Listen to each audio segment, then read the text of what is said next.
It's Stacy from the Key to Soul Awakening. If there's one video you don't want to miss, this one is it.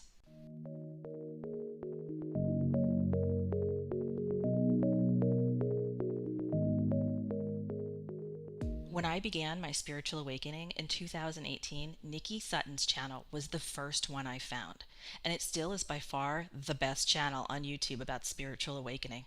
If you're new to this community, welcome.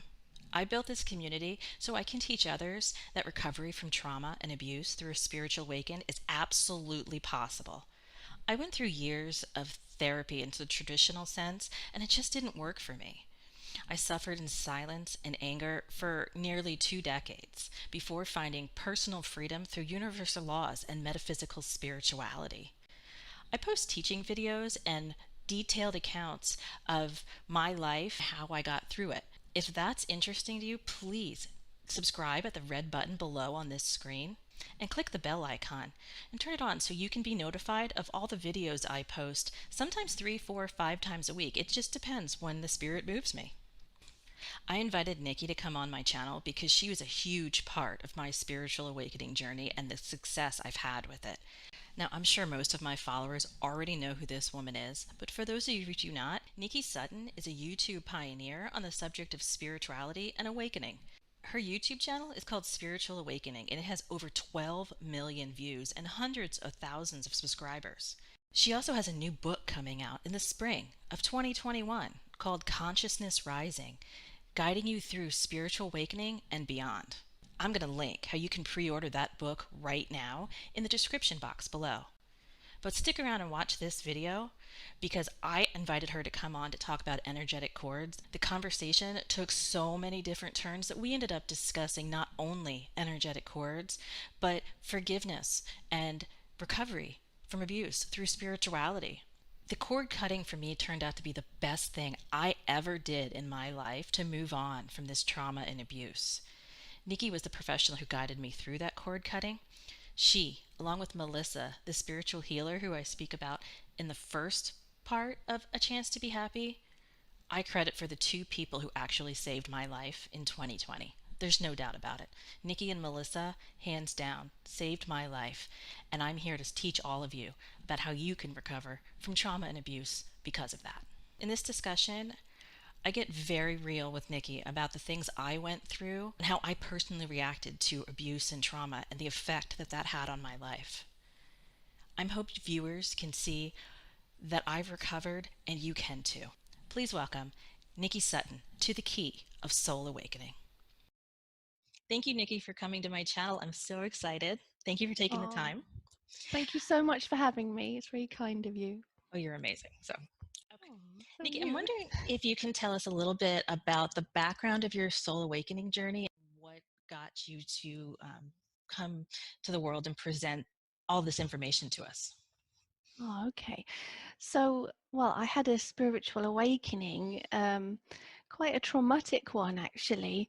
It was as a result of a move. I split up with the father of my kids, and moved halfway up the country, and everything changed, and it was all just very traumatic. And I was previously in marketing, and I decided that that wasn't what I wanted to do, because I felt like I was just sort of working hard so that my boss could get richer and richer. So then I became an administrator for a residential home for older people, and that was much more rewarding.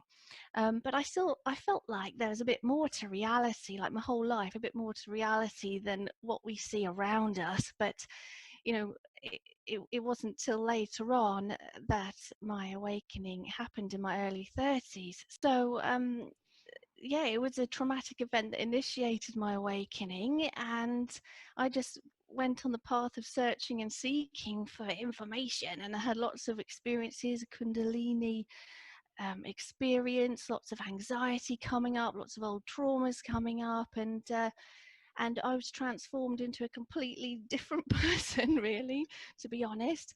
So I felt like I wanted to help others through their awakening. Just had this irresistible urge to do so. And even though I didn't really want to put my face on the internet, and I'm still not that keen on it, but I feel like I feel I'm like so I with you. just yeah. But sometimes the message that you want to bring forth is stronger than that sort of resistance Mhm. to put yourself out there. So I sort of pushed myself through it, went on YouTube, started writing articles, and it just went from there really. And my work was received pretty well, and here I am today, still going with it. So Oh, your channel's fantastic. I just oh, saw the newest video you did, and I marvel at how you keep coming up with these ideas. Do they just come to you? do actually, but it's usually something that's gone on around me, or my husband might start talking about something, or a friend might say something, or I might read something that gives me inspiration, um, or general thoughts while I'm contemplating stuff or doing my own inner work, which I still do. Mhm. And then I think, oh, that might be good to talk about. Others might find that useful. So then I scribble down a few notes and then just jump in front of the camera. Nikki, what would you say to somebody who's thinking about spiritual awakening but really isn't sure if it's for them yet? well, well, the thing is with spiritual awakening, I don't know if it's always a choice. It tends to just happen. Draw to You you, see what I yes. mean? Hmm. Because, like for myself, although I did, because I remembered certain things I used to like when I was about 11 or 12, I used to enjoy using the tarot, and I used to sort of see spirits sometimes. Um, I started searching for spiritual stuff, but I had a motivation to do so because it was some kind of inner intuitive pulling me towards spiritual concepts and realizations. And for others, if you were to suddenly see an apparition, that'll, or have a out of body experience or a meditative experience, the way you sense oneness for the first time, something like that, it's you just end up on having a spiritual awakening, perhaps because there's no choice. There's something, a catalyst that comes along that makes you question everything. It's like, what was that? That shook my concept of reality. Yes. Now I need to figure out what that was, and then away you go down the rabbit hole, as it were. Do you see what I Yes. mean? And that rabbit hole is a crazy ride, but it's great. Did Yeah, you go through? You went through that too? I did. I went through after, I think I met you when we did the cord cutting. It was right after I got out of the dark night, and Right, it was probably the most transformative experience of my life. right. Definitely not depression, but it was like I forgot who I was. Like I didn't even recognize myself, and I had to just keep moving along and knowing I was going to get to the end of this journey. Mm-hmm. Um, and that's what I wanted to talk to you about today because my friend, she had a cord cutting with you and she recommended it because she said it was the best thing she ever did. I thought, okay, I'm going to Wow. try this. Oh, yeah. She credits you for, changing her life. Um, Really? Wow. me That's too. amazing. Um, Amazing. so, energetic cords, would you be able to explain what they are basically and how they work in everyone's life? Okay, well, energetic cords are sort of attachments that one might have to another person, and it's not just energetic, it's emotional. Well, emotions are energy anyway, and they can come about when we have a relationship with someone, or spent a long time with someone, or had significant events with them, or with our parents, obviously, because they've brought us up. So these are sort of emotional connections, attachments, and they can be seen with hypnosis as energetic cords that connect us to the other person. They're very much psychic connections. So, and they do go both ways. So if the other person was to say or do something, it might trigger you greatly if you have these cords of Oh, attachment that's still in interesting. place. Hmm. But um, therefore, by cutting those emotional cords, they don't have such an emotional impact on you anymore psychically.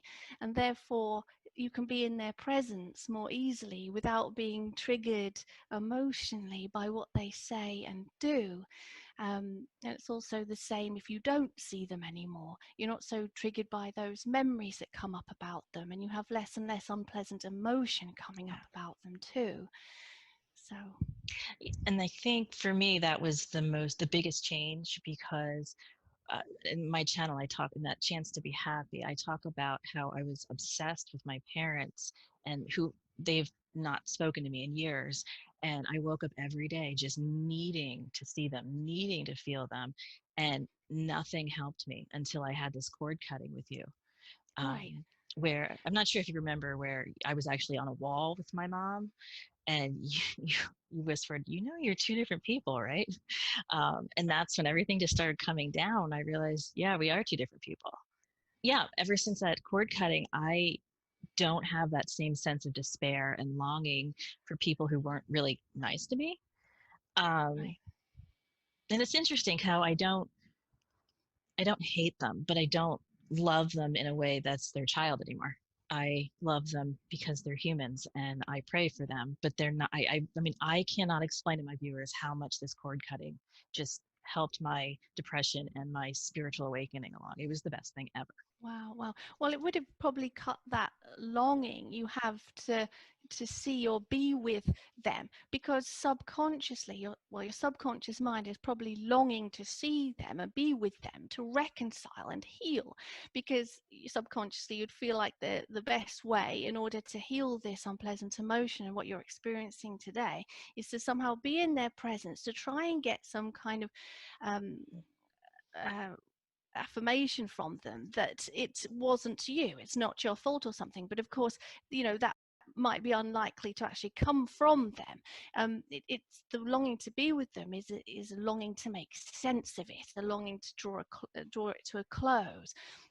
But really, you don't have to go and see them again. I mean, you can do if you want to, obviously, but you don't have to be in their presence again for your subconscious to heal it. It can be done, at a distance, energetically. I think the same for my friend who did the cord cutting for an abusive ex-spouse, where she would just hear his voice and end up shaking. And when she did that cord cutting, she's just a different person now. She's happy and solidly confident in who she is without even worrying about him anymore. It, The it, hearing of the voice might be, her subconscious replaying it, or it may actually be a psychic connection of his thoughts. It's sort of, or maybe an audio sort of flashback of events, things like that. It's all this connection, this psychic connection, and the subconscious unable to let go just yet. So it goes over it and over it and over it again until we go ahead and heal that. And cutting the cord is very much a letting go. It's drawing a line through it now. It's releasing that connection so that they don't affect you so much anymore. Then you can go ahead and be the you of today without those influences. You can start really being you and finding out who you are, when all of that can be actually hampering you and your development and finding yourself. Oh, I agree. I think, and I've seen a number of psychics the last couple of years, and I mean, it's amazing how they've all told me that I'm energetically connected to these two people who are so negative, and it was coming through this cord. So, could you explain the different kinds of cords? I know there's different colors and different types of cords, but are there different specific cords for specific people? Well, what I've found in the sessions that I've done in the hypnosis is that they can be different colors, and often that might represent where they're connected on the body. So if it's sort of a love connection where you love them or you wish that they loved you, but there was a lot of blockage there, it could be a green color attached heart to heart. Or if it's the solar plexus, it could be a lot to do with an egotistical or narcissistic attachment, and it might be yellow at that point. So if it's with the throat, it might be blue, representing the Oh, interesting. inability for you to speak, and then repressing your ability to make your own choices, to be able to speak your truth. So yeah, I found they're different colors. Often they're just a gold color. And also in terms of thicknesses, they might be very thick, as if they're right in there, and big, very strong energetically, or they might be thinner, and there might be more than one as well, with thicker ones and thinner ones. So it sort of varies from person to person. It's such an interesting concept. I mean, when that wall came down around my mom, like I did have a huge, it was very thick, coming down. My dad's came out of the solar plexus, but it was red. And honestly, Right. it was harder to disconnect from my dad than my mom. It was really, I stood there and I thought, I don't want to do this, but it was so therapeutic to be able to tell them what I wanted to tell them and Mm, know that there wasn't going to be a negative reaction. I could just say it. mm. Are you able to say why it was harder to disconnect from your dad than your mum? Yeah, I think, and I've recently discovered through meditation and some my guides talking to me that I made a soul contract with him that I was supposed to come in and help him with his negativity and fear of the world and actions and behaviors. But when I was born, he immediately rejected me immediately, and it's been gone on my whole life. Where Oh. and then he told me when I was younger and growing up that I'm just like him. I have whatever disorder he has. So, and which he's not a nice person. So for him to Oh. say that, but I understand now that I had a soul contract with him where he was supposed to see his behaviors in me and then start changing himself. Mhm. And in not fulfilling that soul contract I felt like I failed. I felt like I didn't do my job as on my part of the contract. However, when I did the cord cutting, that contract was voided. I didn't need to fulfill it anymore, and I don't feel the need to actually help him anymore. When before it was like this obsession, I had to get to him, I had to help him.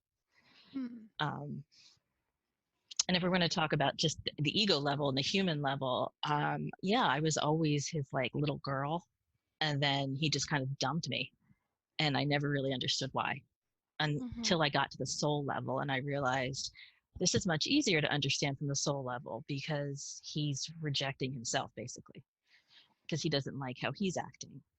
Um, So you felt like you were just like him because he oh, told you so? oh no,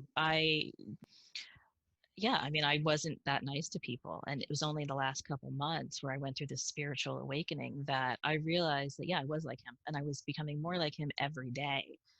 And I was losing everybody in my life Okay. because of it. Oftentimes kids are not that nice to people because they are brought up in a household where other family members are not that nice to people. Do you think that perhaps you adopted certain behaviors I think following his? Oh yeah, I think, and I talk about this a bit more in a couple of the other videos where I was pretty badly sexually abused by a few family members, and Mm, everybody knew, but nobody did anything. So it made me feel very much that I was not important, that mm, I didn't matter. And he might have once or twice in my life, my dad felt like made me feel like I mattered, and he really was the only one who ever did that. right. Okay. But on the I flip did side, watch. he also was quite mean to me. So Right. That must have been confusing, him being nice sometimes and not others. But I did watch your video. It's very touching. I admire oh, your thank you, strength, and your honesty. thank And you. I'm sure it'll be a great inspiration to others. I admire you for that. Oh, thanks. Yeah, I've been getting the reaction I've gotten from it actually shocked me because I didn't think like the abuse was that bad until people started reacting to it, and I realized like was it that bad? And my husband was like, yeah, honey, it was pretty bad. So I think I minimized it a whole lot until I actually started talking to people about it. But yeah, the first step to this was the cord cutting, where I didn't realize I was that attached to my parents, and that a cord cutting could do that much good and change you so much because I do feel like a different person. Unfortunately, I'm not doing these sessions at the moment for people. So if anyone did want one, I have to apologize because of other projects happening with the book and trying to produce content. I'm not doing sessions right now. I'm not sure when I'll be resuming them, but it's really wonderful to hear that they've helped you, and that's great motivation to really prioritize those, hopefully in the near future, and to get back to doing them. Oh, I do hope you So, do. I do, because you're just so great at it. oh. That was my next question, actually, because I know you're not doing them right now, but um, if somebody wanted to get a cord cutting, is there a training or a process you go through, or is it just somebody who like watched a video and said, I know how to do this, let's do it? What do you Okay. recommend? Okay, so I did train in it. So it was part of my past life regression training, and I trained with the Past Life Therapists Association in the UK. So I learned past life regression, and I learned soul retrieval and cord cutting and general hypnosis and how to heal, and lots of other healing techniques and how to remove blockers as well, because sometimes the subconscious puts up blockers to healing and says, no, you're not coming in.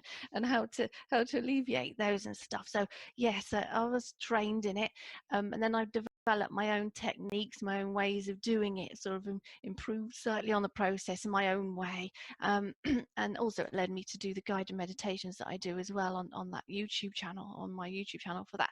So yeah, it was training. And I'd recommend the Past Life Therapist Association, but I know there's lots out there. And Right, I could tell a difference between like what I'm seeing, just anybody doing it, and then what you had done. Is there a danger to somebody who isn't trained performing this procedure? um possibly, as with anything, because you need to make sure you cover everything. And also, with hypnosis, you have to be very careful about subconscious suggestion. And I'm always extremely particular about that, like not accidentally planting ideas in someone's head, because when they're very relaxed, in the alpha states, very relaxed indeed, that's hypnosis, the subconscious mind becomes extremely suggestive. So you can't say stuff that will be leading questions, or suggesting things like, perhaps, oh, you're in lots of pain, aren't you? Although that sounds like you're empathizing, which indeed you are, that puts a suggestion in the subconscious mind, which subconscious readily accepts in such a state, and that person may start experiencing more emotional pain or even physical pain. That's So fascinating. you have to be super duper careful. Um, and also, making sure you get someone into the right level of hypnosis, guiding them in properly, guiding them out properly as well, because it's important to complete a whole hypnosis so that you're brought back properly to your conscious state where you began, so that yes, the healing is done, but you're back in the here and now. And not, because what can happen is you can end up sort of walking around feeling like you're still in it. If you're visiting memories and things that are sometimes a little hard to face, you could end up feeling like you're still walking around in it. So you need to be brought out properly. Well, that's interesting. It's a good segue to what I was going to ask you next. Was when I did my cord cutting, I remember I popped right out of it, and you said, "You're out," and I said, "Yep, my eyes are open." And you're like, "We're trained to bring you all the way." I'm like, "I'm out. I'm good." Close your eyes again. Right. Um, so what happened, and just to, and I know you do a lot of these, so I'll just refresh your memory. When I went down into the meditative state and I saw my parents, I immediately ran into a forest, which wasn't actually there. And you had said, you're in a forest. Is it next to your house? I said, no, it just appeared. And so when I got out, and you had said that was my subconscious running away, like I didn't want to deal with it. So when I got out of the hypnotic state, I actually sketched what it looked like. Let me see if I can pull this up. Um, I sketched what it looked like, and then I did not realize how important this was going to be until later. Can I screen share this? There we go. So can you see that? This is what I sketched. Wow, that's Okay. like, yeah, how I imagined. I was following Yeah. along with you. Yeah. Okay. So let me just stop the share. Okay. So that's what I sketched. And then a few months later, I went to visit Melissa, who had done the spiritual healing for me, which was a lot of talking to my guides and past lives and putting together my patterns and issues that came in this life. So I go to her house, and as soon as we get there, she's like, I want to show you my fairy garden. And we walked around to her house, the side of her house. And this is what, let's see if I can screen share again. This is what I walked into, was her forest next to the house. And I was like, Melissa, Wow. like, this is where I went during that hypnosis with Yeah. you. And with the porch thing at the front? Yeah, this Oh, was the like, like I a was up here. decking? Hmm. Yes. I mean, I just can't. Let me see if I can get the other one up. I just can't believe, like, this is exactly where I was. And I had never met her before. I'd never went to her house, but she was the other person who had gone into my subconscious and spoke to my guides. And somehow I went to her house when I got scared, which I thought was Interesting. fascinating. Um, That shows that you're close, good friends with a high level of trust and appreciation. but honestly, I do feel close to her, but it's like we just met. So, Nice. like I said, I think she's part of my soul group, There you go. as we're all trying to help each other, you know. But I just thought you'd find that interesting. That, Yep, you know, because I was visualizing along with you, and that was what was in my mind's eye at the same time. Oh, you probably just described it to me very well, but that was what came about. But it was important not to make you come out of the forest because you were in there for your own protection. So your subconscious mind put up resistance and said, "Whoop, this is too much.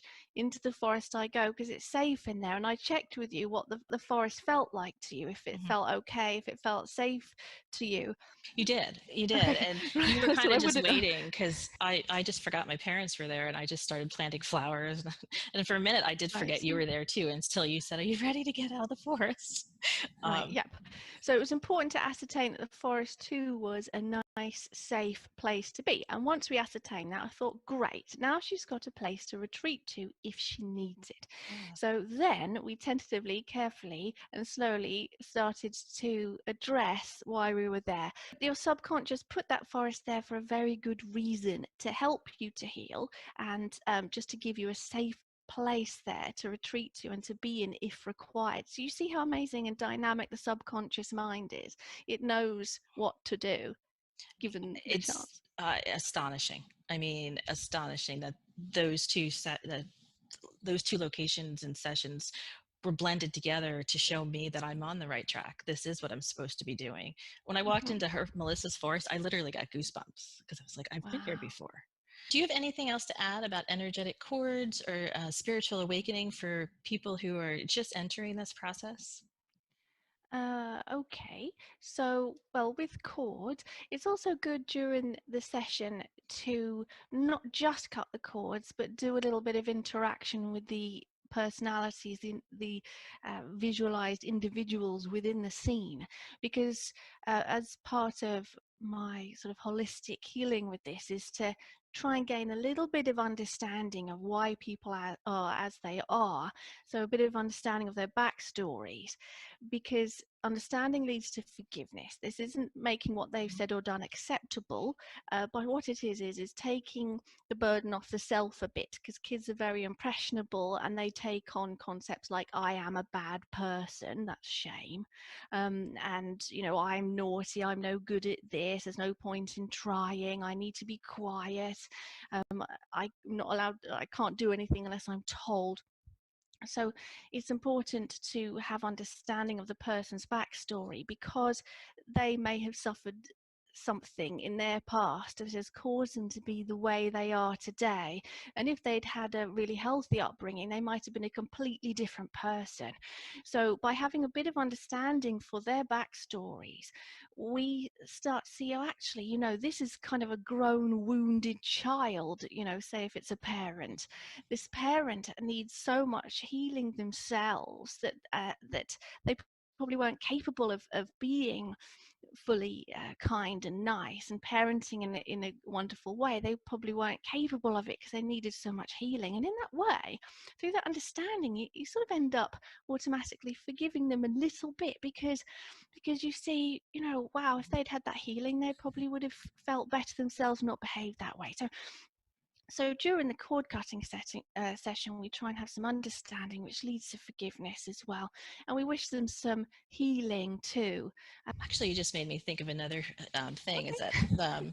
where I'm going with? And I honestly had no idea my channel was going to headed this direction. But Mm, people have asked me how I can forgive my parents, but not my brother, who also had pretty significantly abused me.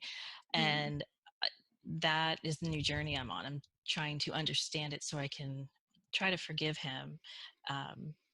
And I've gotten a lot of questions about, like, how can you even want to forgive him? And I think it's going to do more for me than mm, just release me, um, because it's not about condoning, it's about mhm, understanding it. And it did work for my parents. That I understand. My parents are absolutely those people who were wounded kids, and they didn't know how to parent or love properly, and I understand that now. mhm. And um, that shows it's not you. It was not your fault. As all right. these things you've taken on as a result of their words and their actions, Right. that gives you a bit more permission to let that lot go, because it's not you, and no one has the right to tell you who you are, and you It's can interesting. decide that. I had a dream the other night when all of this came up, and I asked my guides, could you please give me a dream? Because I don't understand what I'm supposed to be doing, like, with my brother. Like, am I supposed to be forgiving him? And my dream that night was that he was there and he had so much rage and hurt in him that he was like Mm, breaking things. And I mm, had ran away and I was walking down the street, took my ID out, but it wasn't me. It was like another name. And I literally said out, it's like that movie, The Net, where they changed her identity. um, and I got the realization that I'm not who they told me I was. absolutely. um, and That's for you to decide. and You see. that's the journey I'm on now, and I hope other people will learn from it, that you don't have to be that person everyone tells you you were when you grew up.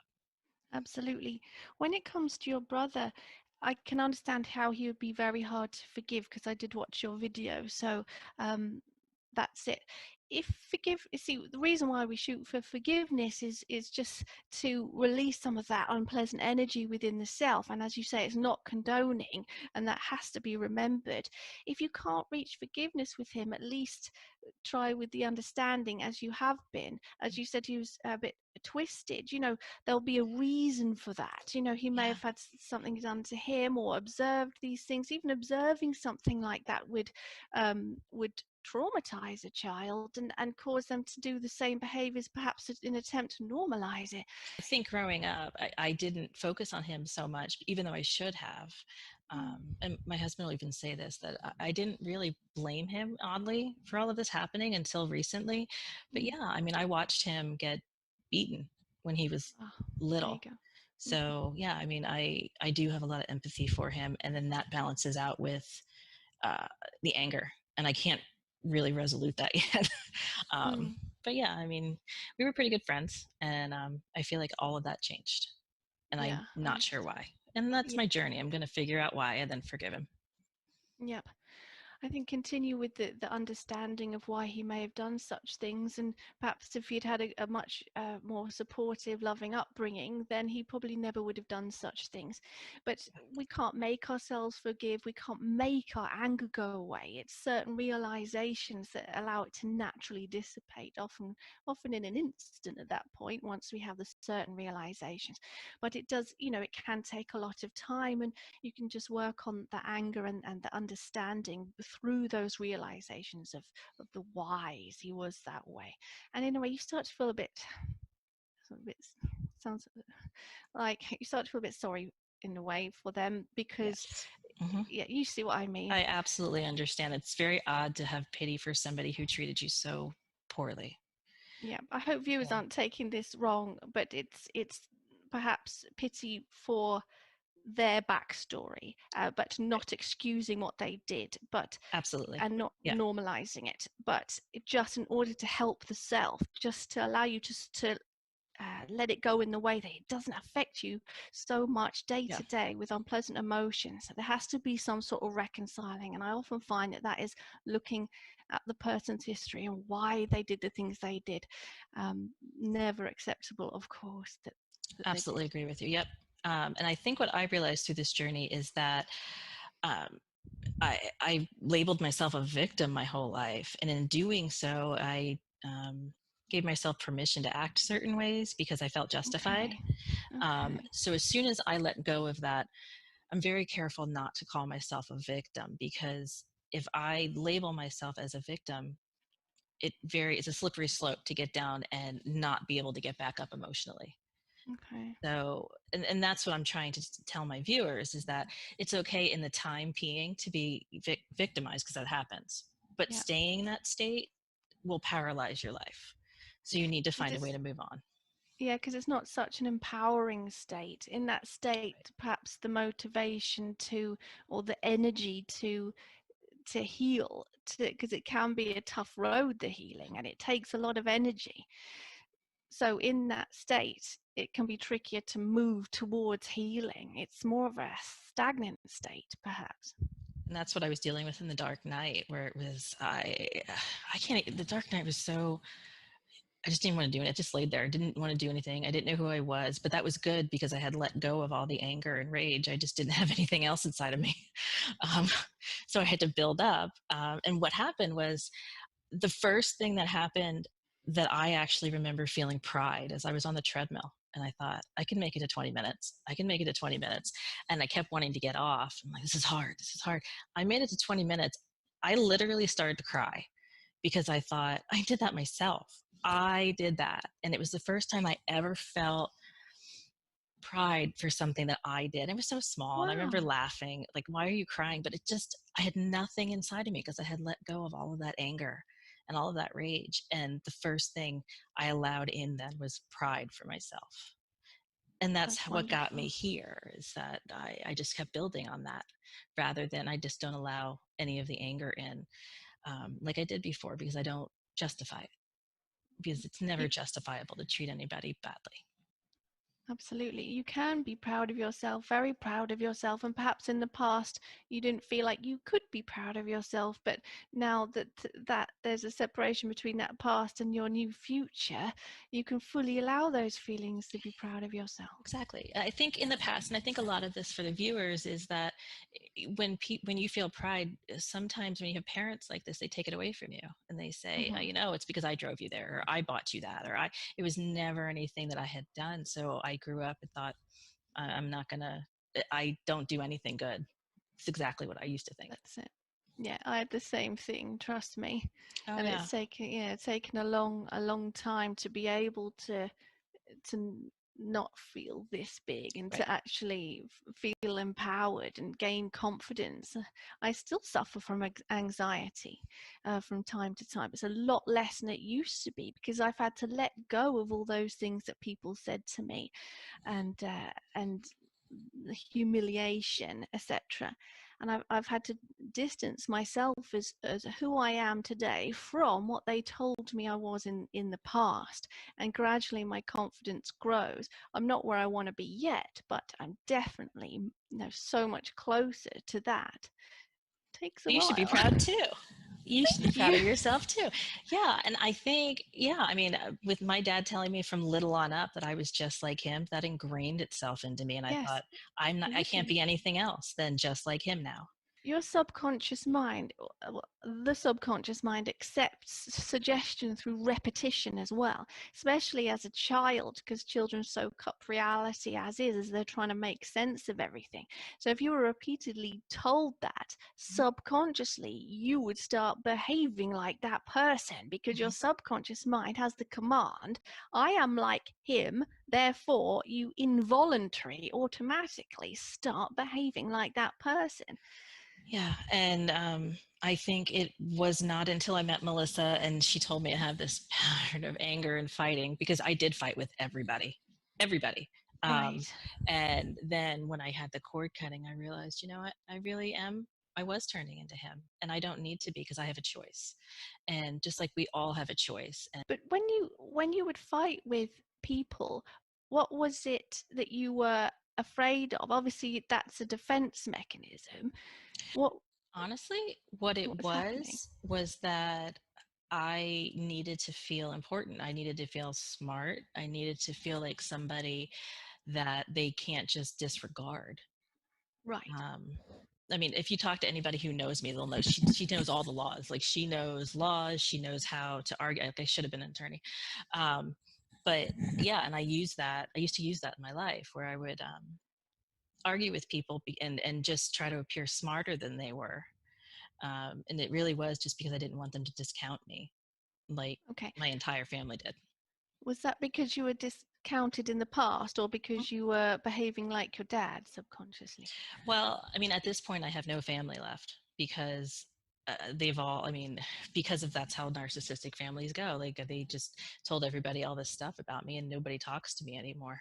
So Oh, it's been very sobering for me to see how lonely my life has become.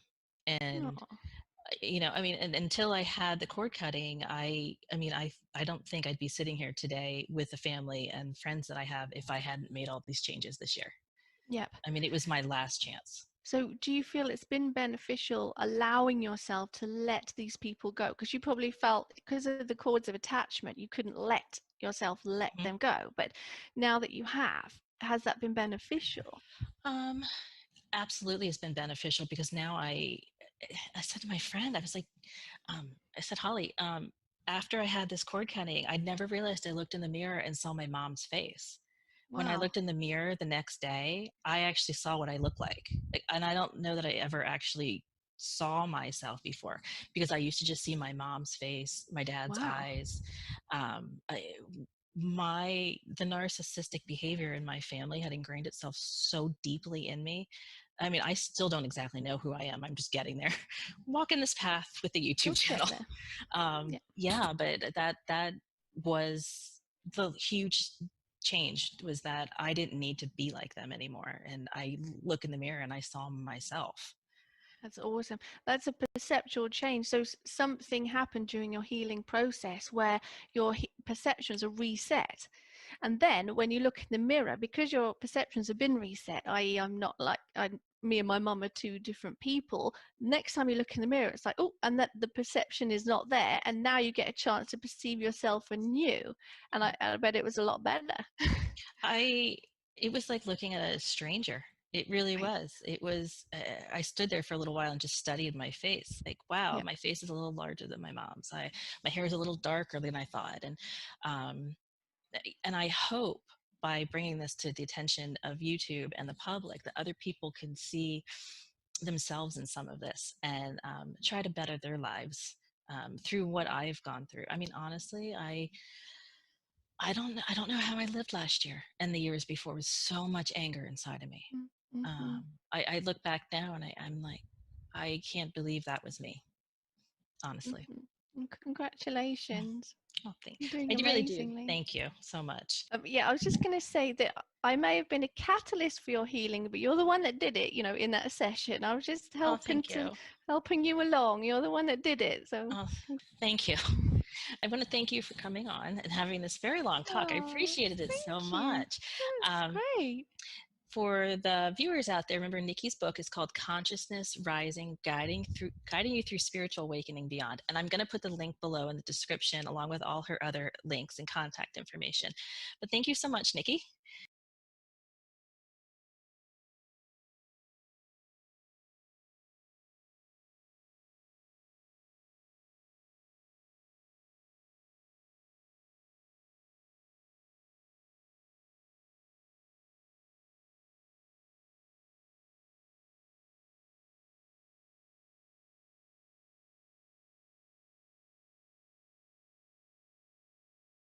Find where we fit in and how we can learn our lessons and have every we walk through the door into this life.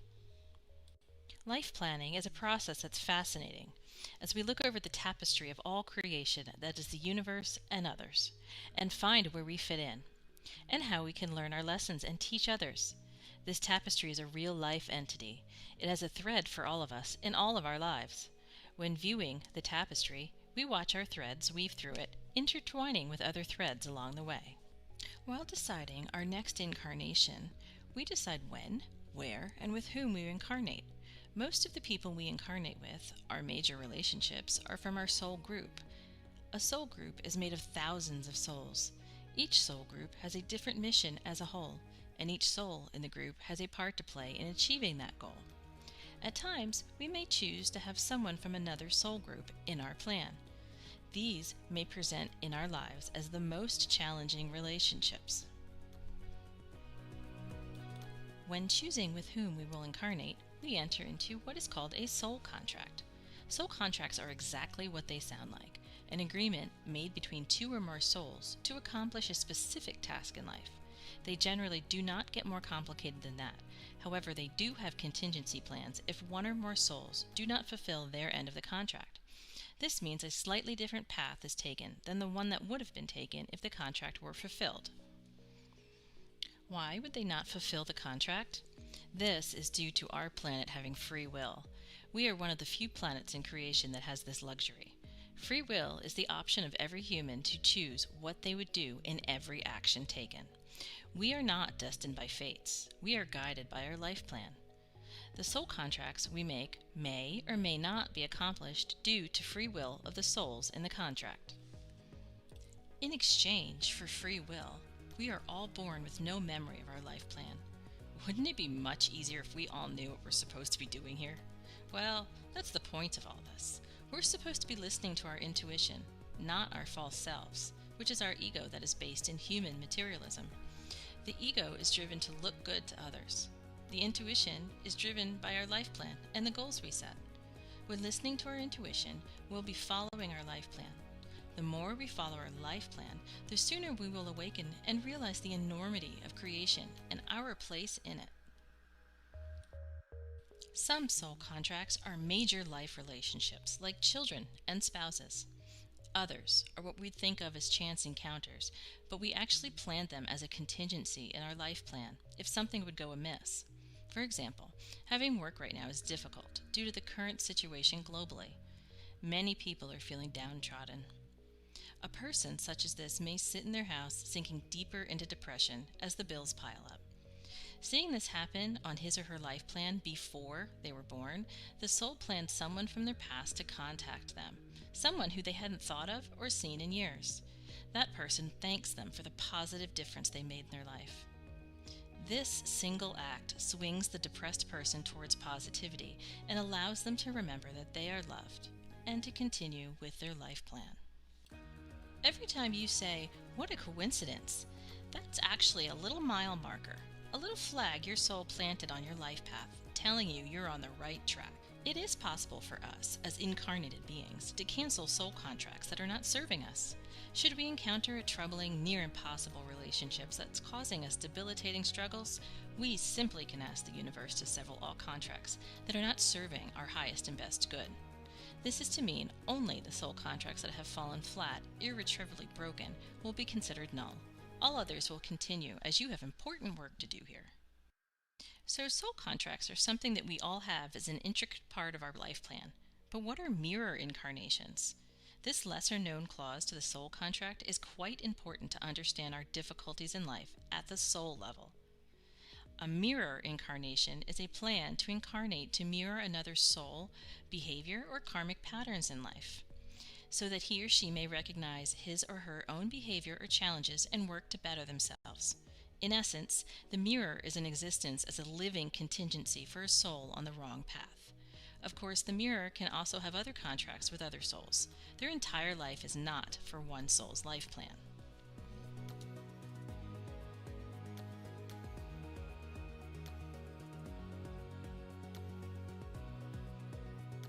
Should a soul who planned the mirrored soul in their life plan choose to not see the mirror soul for what they are, the mirror will try many times over the course of life in different ways to reach out to the soul in order to allow them a chance to better themselves, learn their lesson. There is an end point to this, though.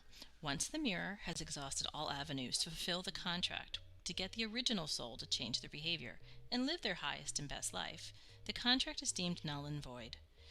The mirror is released from the contract and will have to clear the pattern from being the mirror, but will ultimately go on to live a happier life.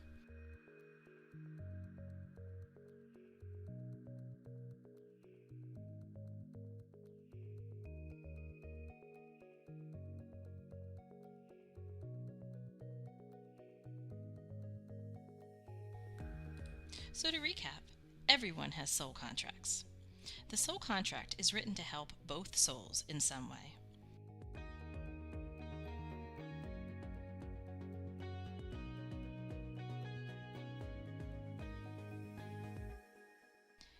If one soul does not fulfill their side of the contract, the other soul is released from the contract.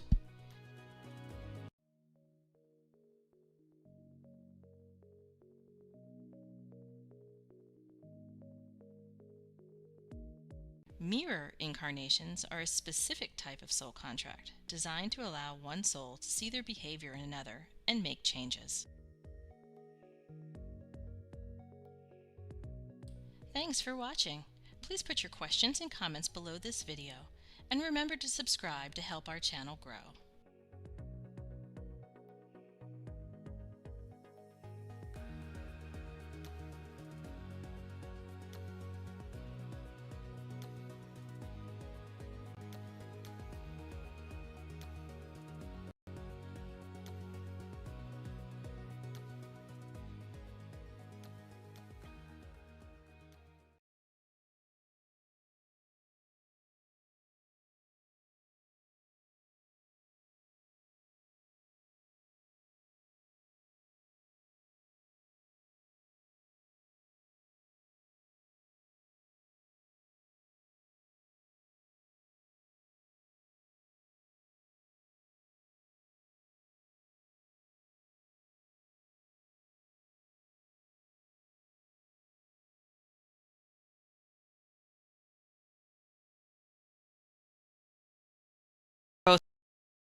Key to Soul Awakening. I know you're busy, so I'm going to tell you about 3 books that changed the way I look at the world in 3 minutes.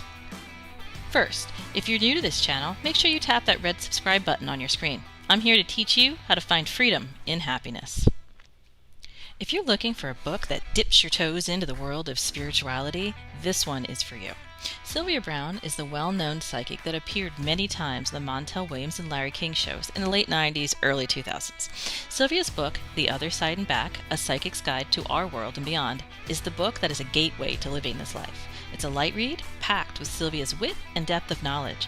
She takes the reader on a journey through her life and explains the core basics of spirituality, such as there's no heaven or hell. There are different dimensions. Our souls are from a higher dimension, and we choose to live this one life in all of the lengthy span of our soul's existence on a lower dimension called Earth. Sylvia used to joke that this is hell. I can't say I disagree with her. Can you?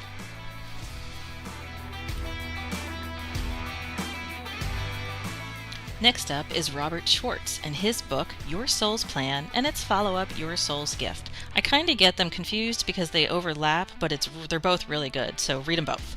Full disclosure, the first chapter of the introduction of Your Soul's Plan on the audio version isn't great. I almost turned it off, but I powered through and I'm glad I did. The rest of the book was astonishing.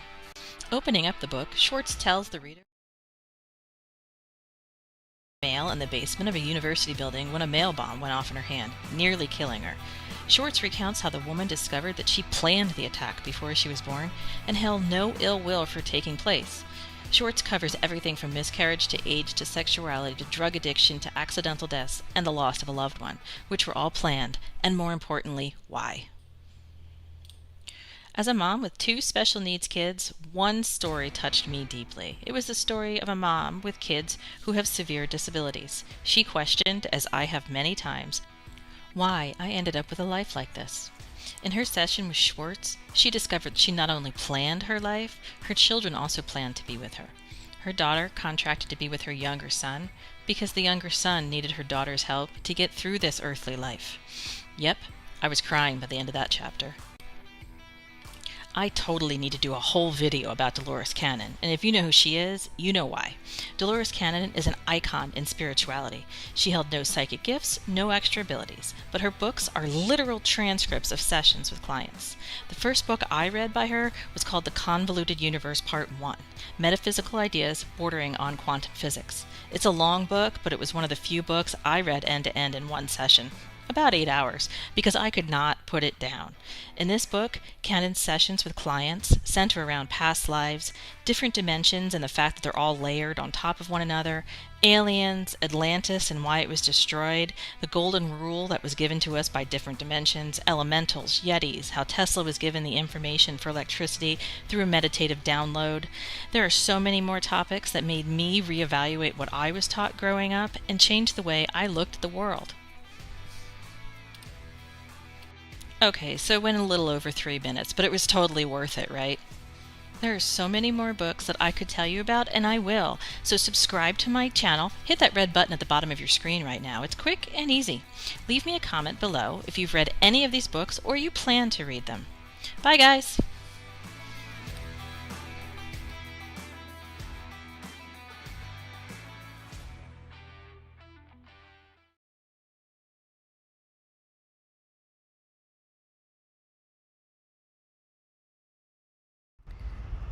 Hey everybody, it's me, Stacy. I just want to tell you, again, losing my voice. That means there's something coming that's big. Give me a few minutes because I'm working on some things behind the scenes here. I'm going to show you one more video about the dark night of the soul, which we will talk about when it's over. Okay, so stick around. I'm going to be doing readings. We have contests, and this is a very safe spot. If anybody is using language or topics that are not safe for everybody, there's a lot of people that come to this channel who have had horrible pasts and they have had horrible things happen to them, and they do not need people trolling, basically. So I'll be right back. Some of you will see me when we come back.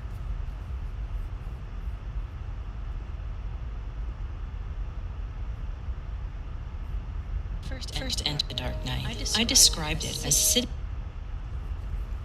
so you could figure out why you feel this way. The truth is, the dark night of the soul and depression aren't fun. The good news is that there's a solution for both. I have lived through both, and I'm here to explain to you 5 ways you can tell the difference between the dark night of the soul and depression. Sometimes I just want to hear somebody else fucking say it. Does it come with this amazing things? Yes, of course. But is it the hardest thing I could have ever done in my entire life? Yes. A big thank you to Laura from Soulful Taz. She inspired me on my journey of spiritual awakening, and she has kindly given her permission to use some of her content here in this video so she can help you, too, on your own journey. Laura, I found when I was going through the dark night, and I found her to be one of the best people to explain what night felt like ever on YouTube. Like, she's just so raw and real. Like, I love her channel. I recommend you check out her channel right here on YouTube, tagged below in the description. Thank you to my key supporters who receive exclusive content on Patreon, as well as keep this channel going. Anna, KB Rocks, Kelly, Sunil, Julie, Stu, 18, Soups on Me, Gail, Cindy, Tina, Tori, John, Lisa, Holly, Christy, Caitlin, Big Feet 30, and GMAC. If you want to receive exclusive content and one-on-one sessions with me, just head on over to patreon.com/thekey, the C-A-Y. The first way to tell the difference between the dark night of the soul and depression are to understand what they are. And that was a way of like limiting myself, was not allowing myself to trust and have faith in a process that I could not see. Depression, especially clinical depression, are all medical conditions. They need to be supported by medical professionals such as psychologists, psychiatrists, and general doctors. Depression can be situational, or it could be caused by a chemical imbalance in your brain. No one should ever blame themselves for having depression or put pressure on somebody else to just snap out of it if they are depressed. Would you ask this of somebody with another medical condition? The dark night of the soul is not a medical condition. It is a state of being. And everybody who knew I was kind of getting dark and sick thought that, you know, this was a medical condition or something like that. And so I I wasn't really brave enough to say, like, no, this is a process of something that you've never heard of before, but I'm confident in what it is. And I wasn't able to do that. I still wanted to kind of be normal with something that is going to break your foundation and like scatter the pieces of who you are and not leave you normal at all. When in the dark night, a person's soul is not dark, nor is it dying. It is the ego that is dying. Well, actually the ego never dies either. It's just taking a back seat. The ego does not like this and usually causes a person a lot of anxiety, and then they lash out at others in order to remain feeling that things were done to this person as a victim, rather than remembering that nothing happens to us, it happens for us to learn. This is a core lesson that people going through a spiritual awakening are aware of. I say this repeatedly, that nothing happens to us, it happens for us. I remember the exact moment when I realized, holy shit, this isn't happening to me, this is happening for me. It happened at the Hershey Arena skating rink. I start to walk away and the board president's like, you need to give me that badge back right now. And I looked at her and I was like, I can't, I need to get back there to him. And I went to go sit down and she came right in front of me and she goes, give me that badge back now. And I sat there and I thought, my God, my patterns were right. Wow.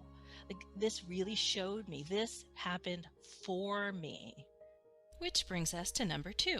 What is the catalyst for the dark night of the soul versus depression? Some call it divine feminine energy, but ultimately all of this boils down to dormant evolutionary energy. And this lays dormant at the bottom of your spine, many times through trauma, drugs, psychedelics is a big one, just being ripe at the time, meditation, yoga, being a part of just a spiritual awakening wave that hits the planet. There's many, many ways this can awaken. For me, it came after I had a major, I want to say breakthrough, but it was really a breakdown of, relationships. And it really came after me continually refusing to realize that I was creating my life in this negative way. When I went into my dark night was exactly when I realized I had lost almost everybody. And if I hadn't faced it and decided that I was going to not be that way anymore, I would have lost every single person, because I was so negative about everything. And I didn't even realize it was a pattern of mine, but it was part of my karmic patterns to be negative. So when I refused to be like that, I completely ignored anything negative, anything. And I was just like this. I didn't know how to be positive.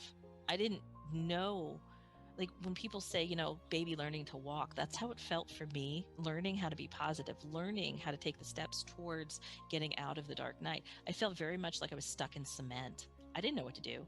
So I just decided one day that I was going to do nothing. I was going to sit there in that cement until I found a positive way to get out of it. Because if I would start negatively talking to myself like I would normally do, that wasn't going to get me out of it either. So I just decided I'm just going to stay here until I figure it out. The dark night of the soul is a result of a person having gone through a spiritual awakening and is right in the middle of it. If you're only recently becoming aware of a spiritual awakening, or you've not gone far into the process, this is not the dark night. Depression is a major issue with most people who are looking to go into a spiritual awakening because you're not happy with your life and you'd like to change it. Most people who go into a spiritual awakening have some level of depression that they are experiencing. So with that said, if you start off your awakening with the depression does not automatically turn into the dark night. First, the depression has to lift, and then your soul will know the right time to put you into the dark night.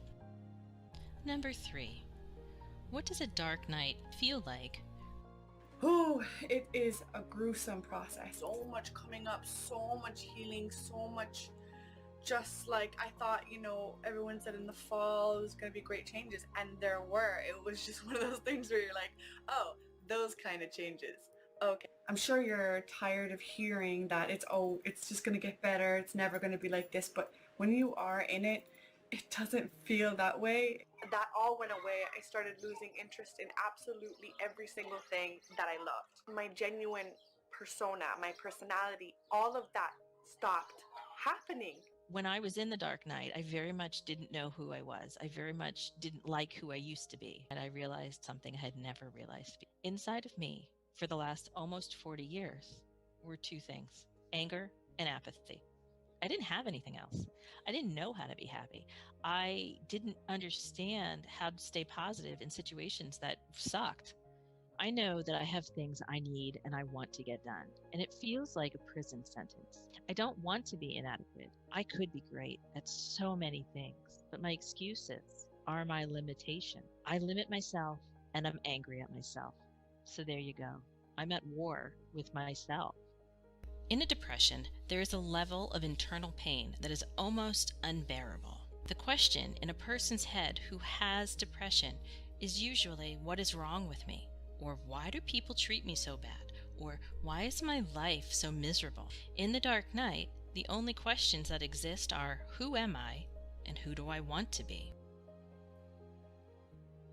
Being in that void, the egoless void where you were once a person called Laura and then you are seriously nothing. I remember sitting on a chair and being like this. I was staring at a wall and no thoughts were arising. There was literally nothing. I mean, when I heard the term void, I was like, that's what happened to me. That's where I was. When Laura says that you're not interested in anything, she's absolutely right. Even though I did a lot of stuff, like I moved around like a shell, like my daughter had to go to skating and, my sons had sports and, it wasn't me. It was just my body moving. In a depression, a person walks around, sometimes they can't even get out of bed, but it's all clouded in a gray filter. There are no bold colors or bright sunlight. It's all just one monotone color of gray. The same can be said for feelings. Other than deep sadness and maybe anger, there's no other emotion. In contrast to depression, in the dark night, there is no emotion. When I first entered the dark night, I described it as sitting on a motionless lake in a small boat during the night with no oars. I was just there. I called it a void. I was waiting to get through my void in order to come out the other side. The biggest thing though is I realized that void was not something I was in. The void was inside of me. I was void of everything at that point. A person loses all sense of who they were to the point that at times they hear their own name and don't recognize it. It is much like walking around as a shell or a paper cutout person. There's not sadness, there's not joy, there's no apathy, there is nothing. I would say that I felt so empty that you could drop a dime inside of me and you could listen as it falls through the emptiness and then hits the bottom. Number 4, what is the treatment for the dark night? It really was kind of going into unraveling every part of who I was and then the void and then slowly rebuilding, right? So poof, you awaken and then you kind of get into the dark and mucky business. But it's crucial because the person that I was built on wasn't really me. It wasn't like truly in alignment with my higher self. And so what needs to happen is it all needs to just kind of rip away, right? And Laura is very right when she says it's just stripping. Strip everything away from yourself. Everything that you know about yourself is gone. Holly sent me a book, Louise Hay's Heal Your Body. I took Louise Hay's affirmations and recorded them on my phone. So I actually didn't have to do much to make this process move forward. I would listen to this tape repeatedly. And it's literally just me saying affirmations 3 times in a row on loop. That got me through every day, reminding myself that the universe loves me. I am letting go of other people's ideas of how I should be living my life. I'm free. Why did I keep journals? I was told during one of my downloads that I needed to keep records of everything I was going through, and I would find out why later. I now know why. It's to help all of you going through your own spiritual awakenings. Then I started to meditate pretty much every day, all day, because I didn't want to do anything else. And luckily, this all happened during the global pandemic that we were going through. So I really had no place to go. So meditation was it for me. This was a download that came through during one of my meditations. They said to me, write about how you live every day and face the daily life with a newly positive outlook. Tell them the steps taken, the setbacks, all of the dreams. We're giving you those dreams as a roadmap to where you are. Those dreams I had during the dark night were so specific and so pointed to one issue or another, and it was pointing me to specific kinds of karmic patterns that I needed to release in order to move through the dark night. The treatment for the dark night is to simply go within. And that means a huge amount of self-reflection without blame or talking to other people about how you feel. Going within simply means that you are with yourself, reflecting on your choices, actions, words, and feelings. The person has stripped away most of what makes up their ego, their false self. This must include time to reflect upon choices, actions, words, feelings that the person did themselves that caused them major negative events in their lives. This reflection would take place without blaming others or excusing the action. The person would have to come to terms with the fact that they created their own life and they are the cause for the negative state it is in. Any form of blame or excuse prevents this person from moving forward in the spiritual awakening process. The realization that life is what you make of it is faced with absolutely no blame. That is when everything is stripped away. Realization is that you are the one completely limiting yourself. Like, nobody is telling you, like, nobody is rejecting you for who you really are. Nobody is really saying that you need to be a certain way in society. You come into the realization that this is all you, and this is an unfolding process. There's really baby steps with each like small thing that's happening. Number 5, feeling stuck versus feeling pushed down. In the dark night of the soul, or as I like to call it, the dark night of the ego is said to be dying. Really, it's just being greatly diminished, and that gives a person a feeling stuck. I remember going to bed one night, and at this time, because everything was being stripped away, and I remember just thinking, what the fuck is happening to my higher self? And I got a direct voice in my head that said, you are dying. There was a part of me that knew that it was ego death, and this is how innocent this was. I was actually Googling it. I was like, dying? Ego death? I had no knowledge on the subject. And You feeling, questioning who you are. I mean, Laura said it, like this person named Laura. There was a couple days where I didn't even know who Stacy was. I felt very much like I was stuck in cement. I didn't know what to do. I can't do this anymore. I don't know how to fix this. I don't know how to be the person I want to be because I just don't know how. I was in the cement. I didn't know what to do. So I just decided one day that I was going to do nothing. I was going to sit there in that cement until I found a positive way to get out of it.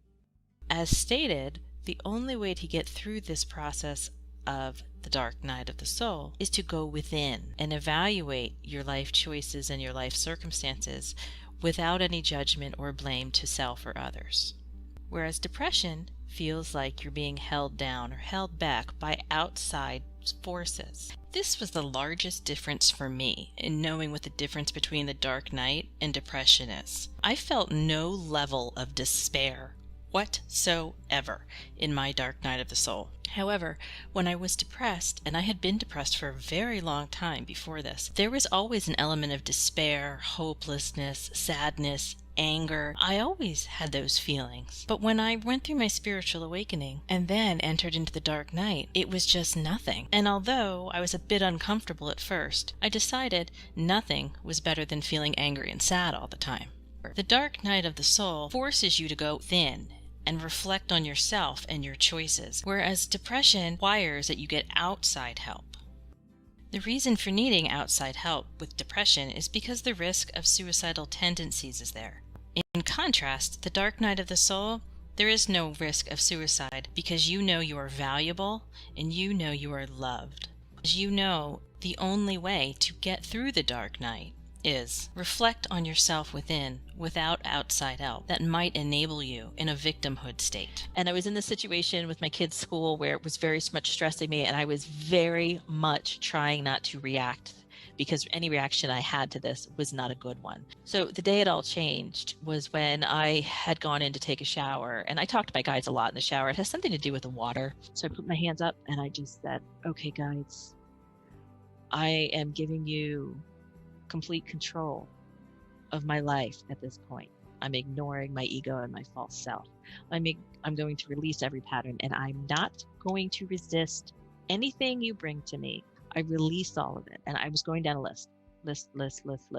All of a sudden, I said, I release, and I paused, and this word rage, and the word came out like rage. It wasn't even my voice. Rage. And it just kept coming out. Rage. And as it ended, it came up and I started coughing like this, actually. It's a really good example. Thank you, universe. That's exactly what happened. And I was standing in the shower, just coughing. All of this energy came up out of me, and I coughed it out.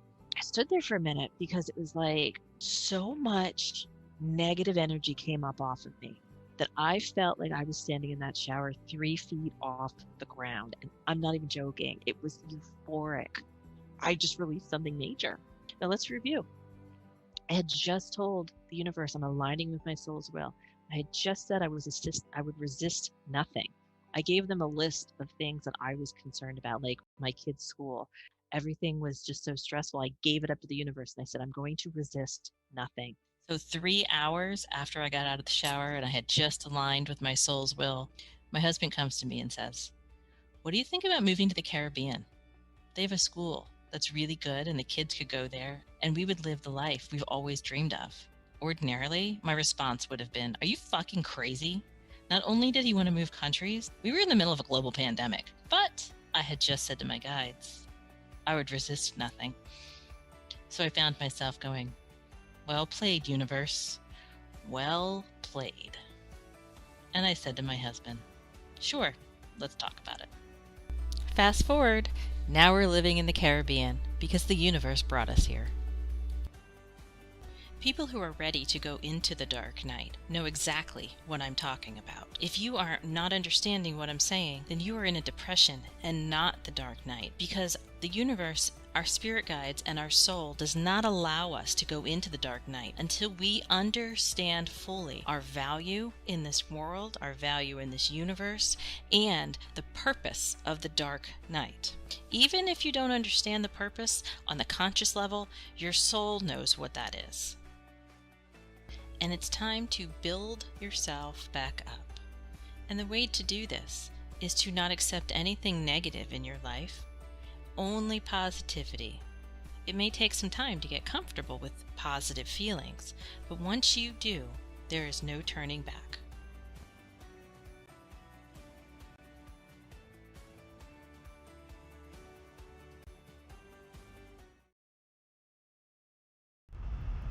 Hello everybody, it is August 22nd and I'm a little late, it's afternoon.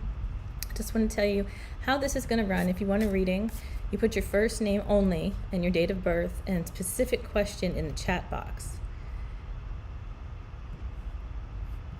Yes, Bob, I'm fine. Just was kind of a rush. Just like always, what I'm going to be doing is I'm going to be doing 2 readings and then talk about topics. 2 readings, talk about topics. Our contest for today is, if you put the word pink in the chat box, you'll be telling Bob that you want to be involved in the contest, which is going to be whoever wins by the end of this live stream will have a choice of a $100 reading, which is free, or a free recreation of your life's blueprint, which is a $250 value. So if you would like to be part of that contest, all you have to do is put the word pink, because right now I'm obsessed with Pink and her music. Okay. And I put a little square down at the bottom there that I am now teaching, I'm tutoring, because most of you don't know that, maybe you do. As a professional, before all of this psychic happened, I was an English teacher, and I've been called to go back to be an English tutor. And if you're interested, it's called Outschool, and you can find me right on Outschool, and I put the link right there for you. Okay, so let me get down to here. Let's get to our Facebook page. You're going to go to our Facebook page. If you want to join, it's a private group. You just put the key in, and this is pronounced Key, C-A-Y. My friend Holly, her daughter, I had to see a little different, and she was like, why does it say gay? So I had to change the font just because that's not what we're talking about. But it's Key, C-A-Y, the Key, C-A-Y. It's a private group, and I'm active pretty often on it, and there's also a page which I'm less active on. And I'm on Instagram and Twitter I'm on, but I try to avoid because it's annoying. Okay. We are going to do our prayer first. And remember what I said about the prayers, right? Is that I would like you please to think of something in your head that you would like to have happen, because what the prayer we're about to do is going to have the catalyst to make that happen for you. Okay? So this isn't a big, small thing. This is what you want. I want you to think about it while we're doing this prayer. Okay? So close your eyes. Take a deep breath.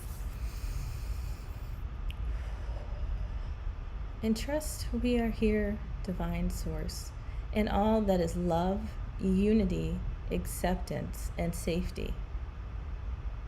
We ask you, our guides, we ask the Brotherhood of the White Council, and our spirits of our loved ones who have crossed over to be with us during this transformative assist. I ask you guides specifically, all of the guides, to please listen to your human and what they're wanting right now, that they're thinking inside their head. Please put them on a direction that would happen, and allow them to see the signs clearly, and that they will understand them in order to get whatever they're thinking about right now. I put blessings upon all of the viewers right now and those who will be watching this later. I put the white light of the Holy Spirit around you and protect you from any negativity. And so it is. Amen. All right. Sorry I'm blurry because, I don't know. Bob's the tech guy. I'm not. I got to show you my mug, though. I don't know if you can see it. This is, they got it for me for Christmas a couple of years ago. It's Tinkerbell, and it says, I'm not a morning person, or mornings aren't magical. It's me. I'm not a morning person at all. Okay. So today we're going to be talking about, should we be blaming God for things that happen to us? And why do things that make us struggle happen? And it's pretty constant that we're struggling. I mean, I had never met one person who's like, oh, I'm perfectly fine, nothing's happening, unless they're lying. And then I'm going to go over some points about that video with Nicky. If you saw the video with Nicky Sutton, and for those of you who know who Nicky Sutton is, I was deeply honored to have her actually agree to come on my channel. So that whole video for me was just a step up, and like, wow, like I'm really getting into this YouTube thing. But we're going to go back and talk about some things that she's talked about, and because I have evolved since then. I thought I was done when I talked to her, but I wasn't. I'll get to that. All right, so let's go to, I didn't get to do my intro. Let me just tell you, my name is Stacy. I've been doing psychic readings professionally for 15 years. And the way that I learned that I was a full psychic is 2 hours after my father-in-law had passed away. He was standing in my breakfast room talking to me. And what would you do if that happened to you? I ran. And if there's one regret I have in my life, it probably is that, because I should have stuck around to see what he was going to say. But I ran. And he was around for a really long time after that. And I think it's because we just had a baby. And he loved that baby. So I've been here for 15 years doing psychic readings. This is my almost first year anniversary on YouTube. I also have a spiritual guidance program where I will work individually or in small groups with people to guide them spiritually. Like I said in comments, somebody had said something. A lot of people think it's depression. A lot of people think they're depressed when really it's a spiritual crisis. And what I mean about a spiritual crisis is that, hold on, I gotta talk to Bob. Oh, okay, Bob, thanks. All right. A spiritual crisis is not where you're like, I don't know if I believe in the religion I grew up in. A spiritual crisis is when you face the fact that you aren't living the life that you plan to live. And it usually happens around age 26 to 30.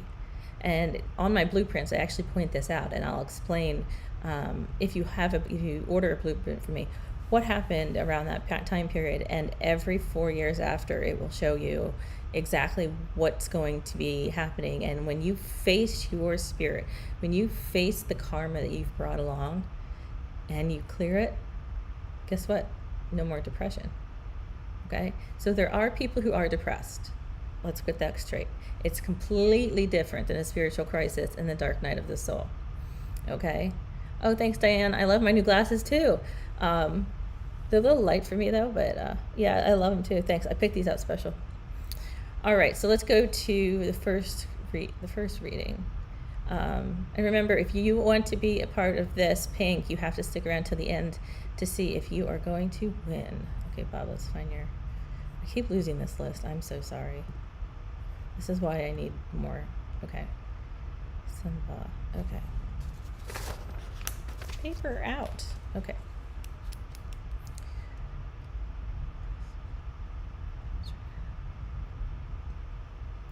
Okay, so, oh, you have my son's birthday, September 27th of 2000. Okay, so you're a 2.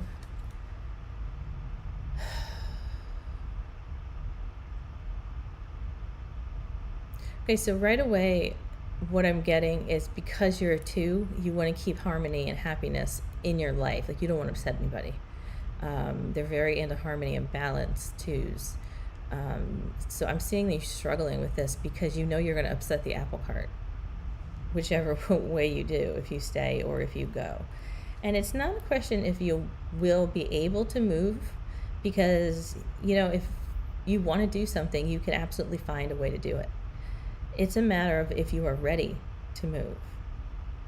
All right. And when I say are you ready to move, I mean, are you going to allow other people to have the power over you to dictate what goes on in your life? Or are you strong enough to say, this is what I want and this is what I'm going to do? And I think that's where you're stuck right now. And that's exactly where a 2 is stuck pretty much their entire life, is they want to do all this stuff, but then their balance and their harmony comes through and says, yeah, but you're going to really upset people and you don't want to do that. So my point here is you really want to be secure within yourself. And I'm going to talk about this in a little while when I talk about Nicky, is because when we talk about manifestation, a lot of people think manifestation is just making vision boards and saying words that get them what they want. That book, The Secret, I say this every week and I'm going to keep saying it. It's a great book, except it's like step 3 and they miss 1 and 2. Because you can't get material things until you are secure within yourself and there's no negativity within you. And negativity can include fear and anxiety. I hope I answered your question for you. Let me know if you have any other questions. All right, welcome back, Lotus. All right.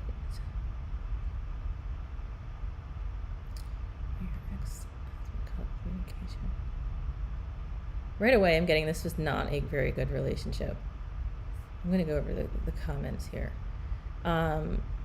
Lotus, can you explain just tell me yes or no? Was it a relationship that was very, very... Ooh, I just get this man being like bitter. He doesn't care. Bitter. Like, that's exactly what I'm seeing in my head. Get your birthday. I know I talked to you last week. I don't retain any of this. If you guys ever get a reading with me and you say, remember when you said this to me? No, I won't remember because I do so many of these that I just kind of clear out my head at the end of them. All right.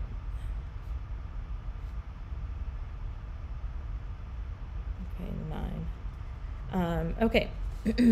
Okay, so the ego, human level, reason he didn't talk, he is, you're welcome, Sunball. Hold on a second.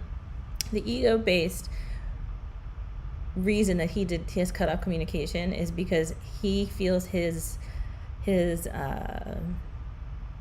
needs and wants are more important than anybody's, not just yours, anybody's.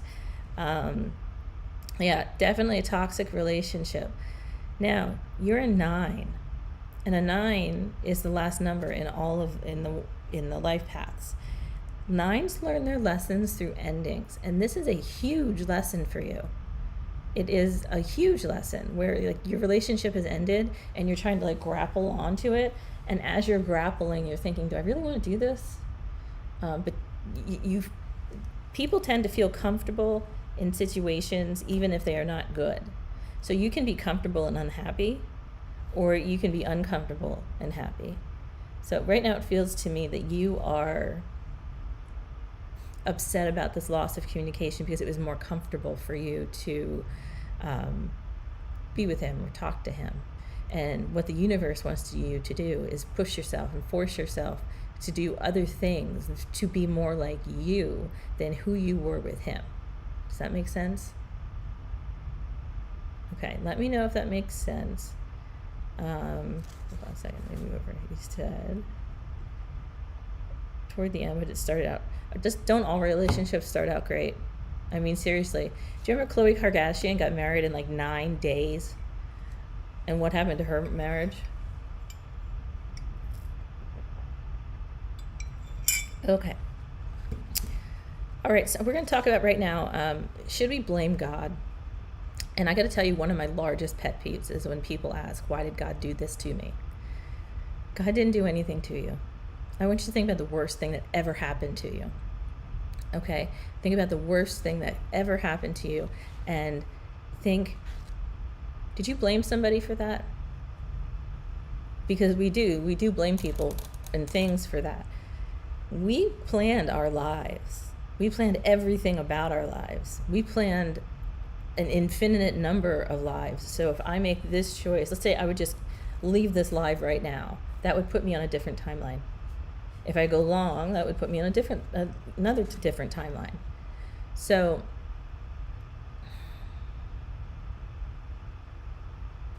instead of getting mad at God, because God's not actually a person. We all think about God as being like a human base, and that's just so easy to think about. God is nothing. He's not a bipedal kind of creature. He is literal love and energy. All right? So we can say he, she, they, for God, but he's energy, and he is pure love. So you can't blame God because God made bad things happen. You think when bad, you're really trying to get me not to talk today. Not gonna happen. Hold on one second. Okay, so when we talk about blaming God, we have to think about, why did I plan this in my life, in my soul contract? Why did I plan this to happen in my soul contract? So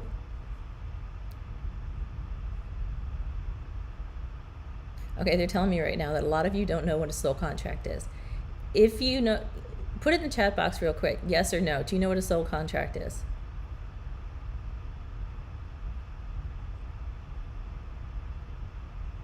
And after you do that, make sure you hit that like button and subscribe.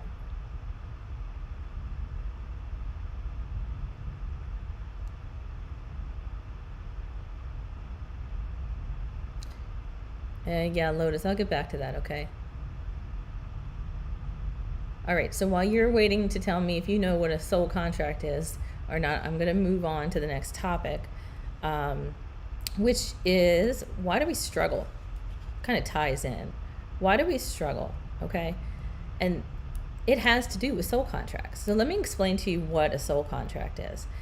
It is pretty much a binding agreement that we make on the other side. We pick our parents, our siblings, where we're going to live, our strengths and our weaknesses. We even pick our names and our birth dates because it's a whole numerology behind that.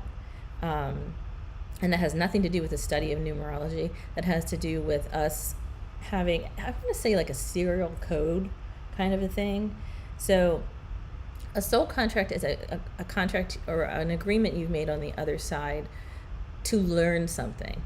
Okay. And I mentioned my dad in the video with Nicky Sutton, and it was a big deal. I mean, something's still going on there, but I think I'm handling it so much more differently than I would have after I've realized all of this. So I made an agreement with him before I was born, actually before he was born too, but I made an agreement that I was going to be the catalyst for him to see the behaviors I was exhibiting and him to change his same behaviors, and then that would lead me along. Okay. He has told me since I was very little that I'm just like him, and what bothers me is that nobody really did anything about it. And just this past summer, it all came to a head, and there's some mental health issues that I'm dealing with, and I've been trying to call him to say, hey, let's talk about this, okay? And he won't take my calls. So in an effort, I had a meeting with my guides in meditation, and I asked them, do I have to continue with this contract? Because the contract was supposed to be helping him. And I have done literally everything I could possibly do to help him. And they said, no, it's voided. You don't have to do anything else. You've held up your end of the bargain. And that's all we're meant to do. So when we talk about why do we struggle because we planned it for a reason, to learn something. Okay? It's not to like punish yourself. Karma's not about punishing yourself. We struggle to advance our souls. And when you you're thinking about up here being in the soul level versus down here in the ego human level, it's so much easier to understand why that happened. And it's not very painful either. When we stay down here, it is painful. Okay? All right, so that was 2. Let's go back to the questions.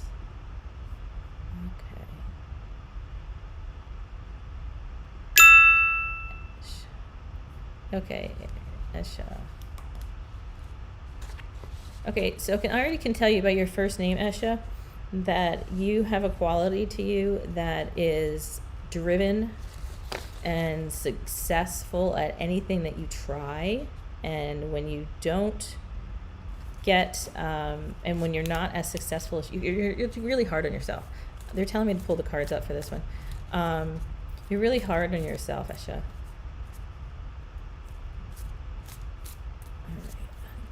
So that's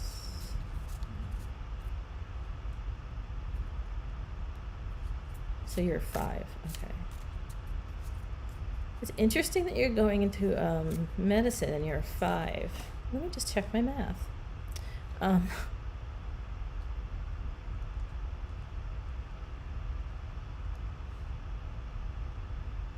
Yeah, you're a 5. Okay, so 5s are really fun people. I'll get to that in a second. Let me just do your cards. Actually, there's a man coming through for you, kind of well built. He's in a black t-shirt. Definitely around your age somewhere. Can you tell me if you understand what I'm saying to you? Because there's 2 different ways this could go. I do think you're related to him though. Tall, very built, black t-shirt.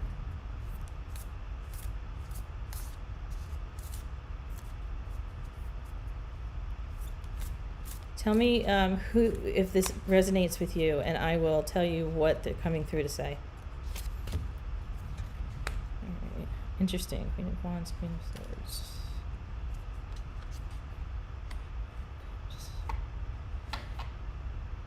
This is what I would honestly expect from you, Esha. Okay, so you have the Queen of Swords in the middle of the 3-card spread, and that means that you have a determination. to seek your goals out, but you also have this feminine power, this feminine nature in order to understand things from a different side. So if you're going into medicine, medicine's all about logic and science and, you know, math, where this card represents that you have the balance of both. All right, so let's go and look what the rest of them said. Oh, look, there's one hiding behind there. Okay. Oh, there's a lot of cards hiding. Okay. You've just got 3 nights in a row. Okay, and nights mean, generally nights mean that you are haphazardly living your life. So what I want you to do is make a plan, an A plan and a B plan, if you pass and if you don't. And don't focus on the don't part. Just make the plan, put it away, and put it in the shelf. But all these nights, they're upside down, which means that your pursuit of this goal has really taken over you. Really taken over you. And the last one was the Queen of Wands, which has to do with emotions.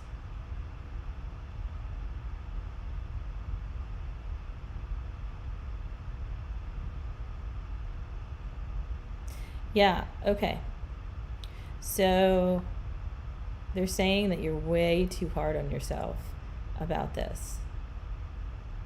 Is there something about you, Esha, that says to you that you have to work harder because you're, you know,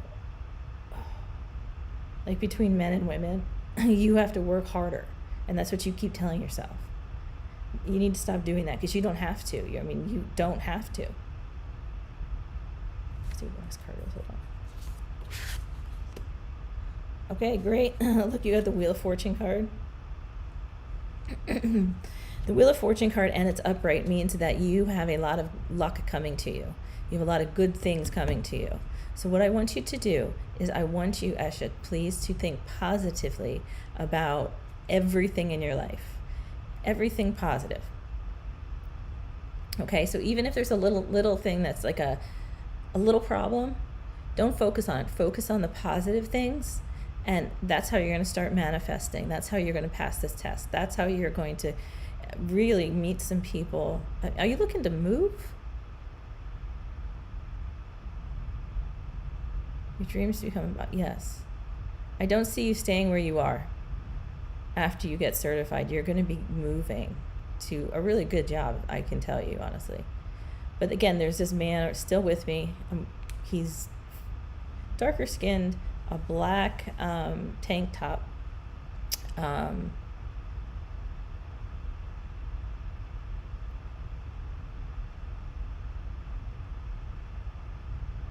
Not a tank top, a t-shirt.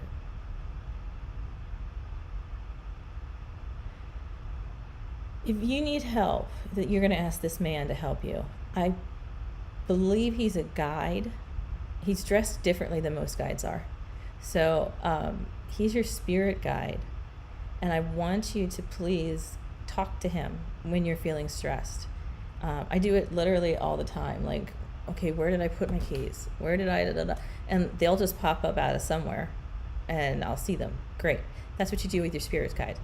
He wants you to know, the first words he said to me were, tell her that it wasn't her fault and she shouldn't be harboring any guilt over it. Whatever that means, I want you to take that under advisement, and I want you to don't be so hard on yourself. You don't need to be, I know it's very competitive, I get it, but don't be too hard on yourself, okay?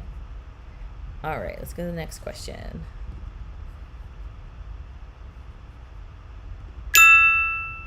Okay, Pam.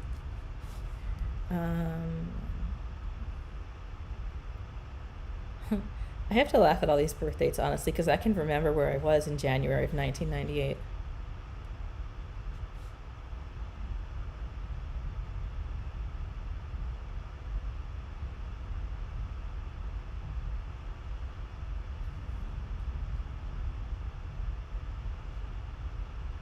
Give me 1 second. I'm just slow at math. I'm sorry. Oh, okay. You're master number 11 and a 2. Okay, your question is, am I going through something? Everything's a mess inside. Hello. Nice to meet you. When you go through the spiritual awakenings and you walk through, and you're really starting to get into it, yeah, your life kind of blows up. And that's really, really why you need to, you'll see me wearing, crystal quartz and black obsidian, because when your life is sort of out of your control, is what they're saying, that's out of your control. You feel out of control, so they just keep repeating. Were you that person growing up that it was like, oh, we can count on her. We can count on her. She's gonna make sure that everything's taken, like you were kind of like a little mom, okay? So your life being messy at this point is par for the course, because remember what I said in the beginning. Let me just hold on a second. So so you're like 22. How long did I graduate? I'll put you at 22. So it's called that when Saturn returns around the ages of 25, 26 to 30, everybody's life gets nuts. Okay? Everybody's life gets nuts. Something happens between ages 25, 26 to 30. And what that is our spirit in this blueprint. If you win this, you'll see that your spirit gets the closest to spirit, and it's one of 4 times in your life. And that is when your life feels unbearable. Okay? So when your life feels unbearable is when you have to start. If you heard in the one video, I just said, okay, guides, I'm giving it up to you. I'm letting you lead. You tell me, show me in something I can actually understand. I love when people say, show me a sign. Like, okay. You have to ask your guides if they can show you something that you will understand and recognize in order to move in a positive direction. Okay? Because right now you feel stifled. It's like any way you go, you're not really sure. And really, and I'm going to be honest with you here, is that anywhere you go is going to rock the boat, but not for long. So you have to get out of this stuck feeling, all right? And there's a reason I asked about the birth dates and the names. Again, you have an E as the first letter vowel in your name, and that means you're very driven, and you have lots of energy. Being an 11, you're a master number 11, which means you have lots and lots of ideas. And all of these ideas, just write them down, because you could be able to do them someday, okay? Lots of ideas. But again, you're a 2. So with having your life being upside down and, on a mess, that's why you feel, am I going through something? The answer is yes. Okay? 2s need balance. They need harmony. Okay? 2s don't do very well when there's an offset of responsibility. Okay? My advice to you is to just look at everything in a positive. I said this to somebody else, but you need to focus on the positive. Okay? Watch for the signs from your guides, and I want you to follow the positivity. Okay? There's going to be negativity coming at you too. I've just been going through it with banking and passwords and I don't know what I did to my computer, but I hosed it, and then my husband had to help me fix it. So I could get very upset about that, and I could get yelling and frustrated, or I could thank the universe for giving me my husband and having him help me get this all back together. So even when your life's a mess, you are absolutely, you're telling me to pick the cards up for you. You're absolutely in the right place. And I know it doesn't feel that way, but you have to look for the positive and lead with the positive. Okay. All right, Pam, I'm going to get you a card. They're just saying 1. 9 of Swords. Yep. Okay. So the 9 of Swords is all about preparing for battle, not being really happy about it, which is exactly what we've been just talking about. Now see, the Ten of Swords is when you lose the battle, and you can switch this around. You're going to be able to switch this around. Let me just see. Maybe 2 more. Ooh, okay. All right, so you got an upside down major arcana card, and that is the sun. And when it's right side up, Pam, that means that you are just basking in all of the glory that is life. When it's reversed, it means that you are, like, I'm seeing it like ropes tied to you, like you're like tethered to all these things, and you don't know how to get out of that. So just talk to your guides, okay? And allow them to guide you. You haven't been allowing them to guide you. Pam, you're asking the question, how? Can you elaborate on how? Because the chat box is behind what I'm actually saying. So everybody has spirit guides, okay? We all have them. Some of us have spirit guides, one. Some of us have an army. I had a friend who laughed. Who was like, Stacy, you have like an army behind you. And we get spirit guides based upon how much help we need at a certain time. So they come and go. We usually have one major one that is the front person. And then we have like however many we need. And the spirit guides, there's spirit guides that can do everything, anything. Okay? Like find my keys. There's a find my keys spirit guide. Okay?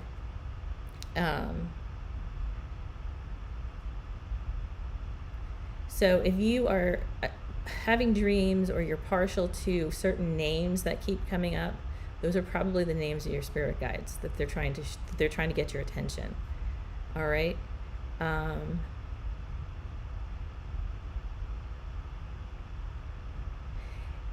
Yes, Pam, it is definitely, I don't mind if you call it magical.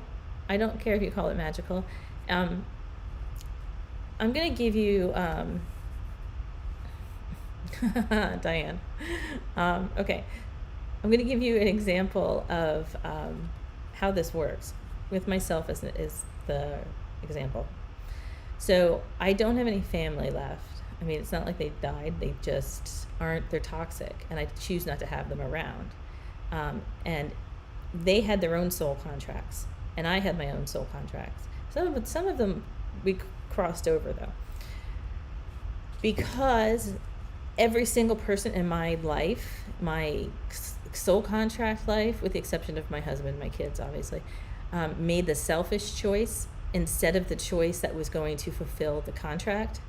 Every single one of them did the selfish ego level human thing. I get a lot of extra help when I ask for it, and I never really understood why. Like right before like everything fell apart, things would just zoom in and change everything, and that's been happening my entire life. All right, so when you have your guide and it's magical, that's your guides. Pay attention. Make sure you ask them, please give me a sign that I will recognize and know how to use. Okay? All right, let me see where we are with questions. Okay.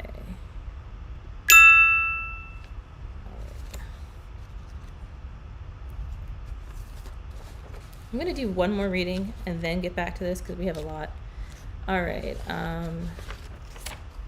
Ella. There's an interesting question I haven't gotten in a very long time, and I will explain that. Okay, an 8. Oh, you're an 8. I love 8s. An 8 means that you're very stable. You're very, very good at getting money. And 8s usually are good at losing money or getting money and holding on to it. There's no in between. But a lot of professional athletes are 8s because they have the physical prowess and they also have the financial mind in order to get to where they need to be going. I know everybody thinks that professional athletes are stupid, but they're not. Okay? A lot of them are 8s. Your question is, how is my ex feeling about me and if he'll contact you?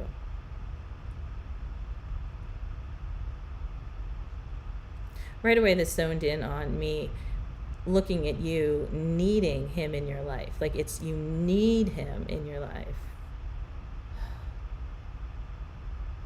So that circles back to you. Okay, so why are you asking this question? Why can't you just live your life, and if he contacts you, he contacts you? I get the sense that this was pretty recent that you guys broke up. Yeah, I get it that it was pretty recent, and when I say pretty recent, I mean in like the last 6 months or so.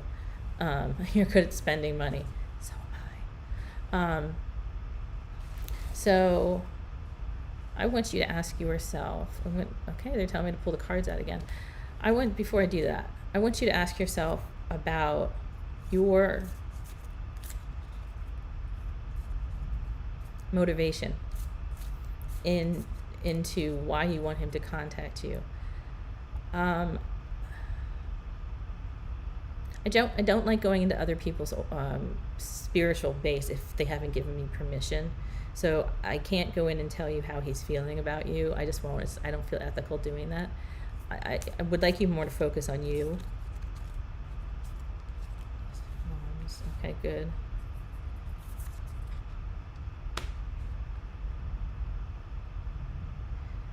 So is this this person betrayed you and you felt you needed to protect yourself, and then you watched them walk away? Because that's the exact card that just came out.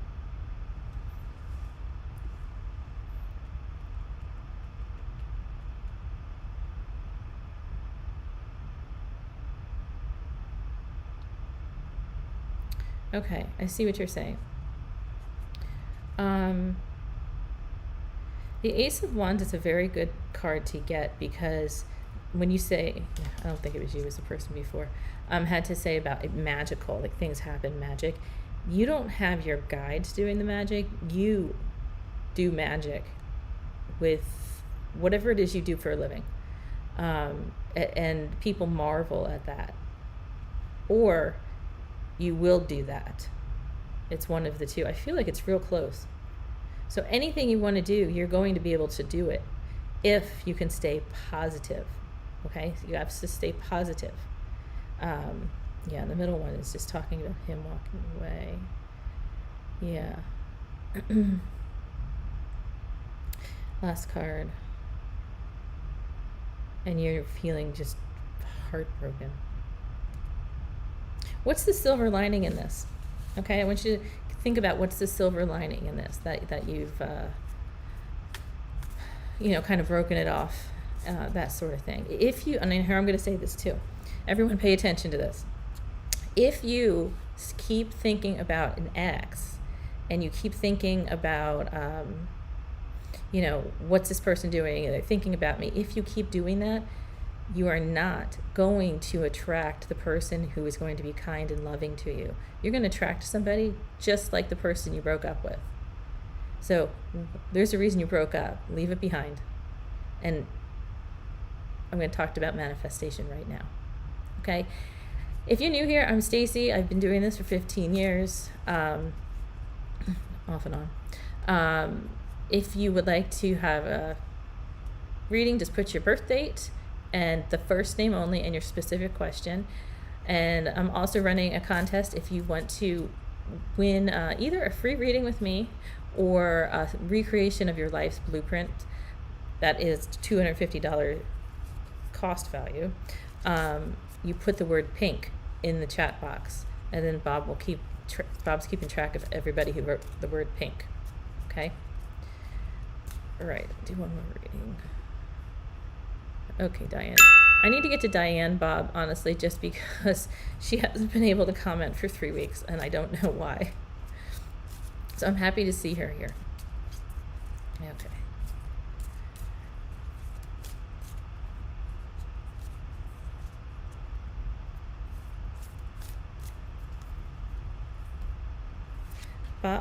Diane's a little bit, I know Diane a little bit more than most of you because she's part of my key group in Facebook, and she's going to be joining my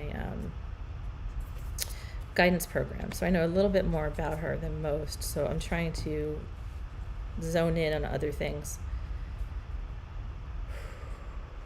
Okay, so your middle card, Diane, is about rising up and tuning into your spiritual awakening. And then you got the major arcana card. That means that you are questioning the beliefs that you were raised with and what everybody else around you wants you to believe. You're questioning that, but it's reversed, which means it's allowing you to sink.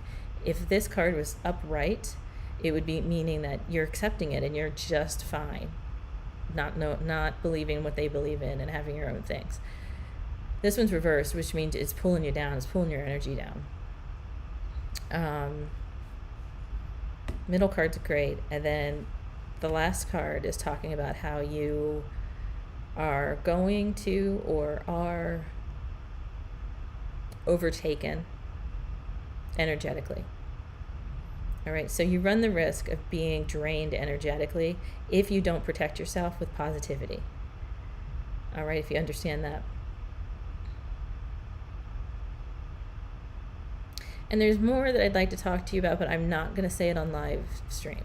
Okay, and we'll talk about it later, all right? All right. All right, let's get to the last thing I was going to talk about, which was, the video with Nicky Sutton. Yeah, what I wanted to do was, okay, so I had talked about being in the dark night, and I had already been through it. What I didn't realize until this last 4 months, was that I was just coming to the end of it. I was in the eye of the storm. So everything got real calm and I felt okay. But then when I hit the other edge of like the hurricane, boy did life blow up. All right. And I'm sitting here now feeling much better at the end of this than I was at the beginning, because the universe has cleared out everybody in my life who was toxic. And, you know, one of those people was heartbreaking to lose, but that's how it happened. I also have had some medical issues, but the fact that I had the medical issue got me to the doctor, and now they're helping me, you know, because before I wouldn't even see a doctor. All right. Now I know I need to see a doctor. All right. That's how this whole spiritual awakening, the dark night, takes place. Is it does kind of blow your life up for a little bit, but you just got to keep going with positivity and just know you're going to come out of it. I'm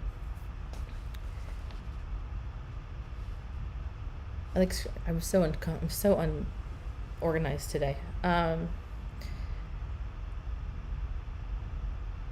Right. So the universe has done what I've asked them to do, which is manifest me as being the pinnacle of health.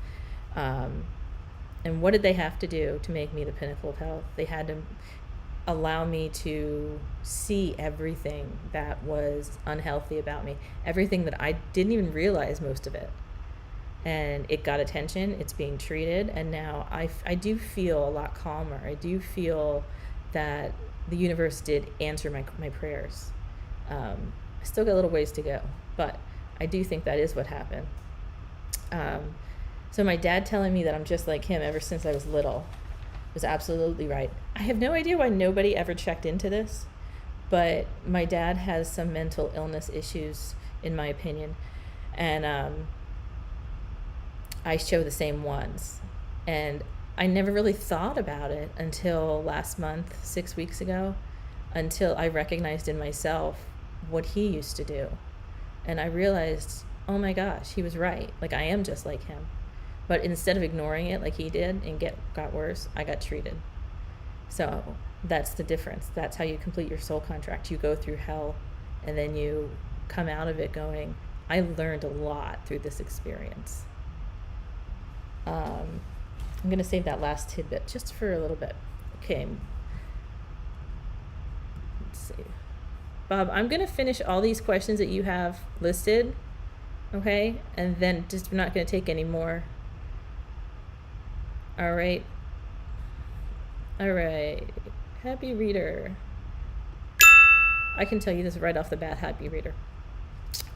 Your love life is stifled because you've been stifling yourself.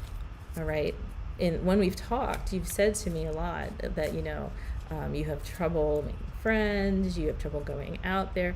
And the thing is, that's the only way that you're going to find love. I think you have a very kind and sweet soul. And you're going to find love, but you have to put yourself out there. Okay? I will do some cards real quick for you.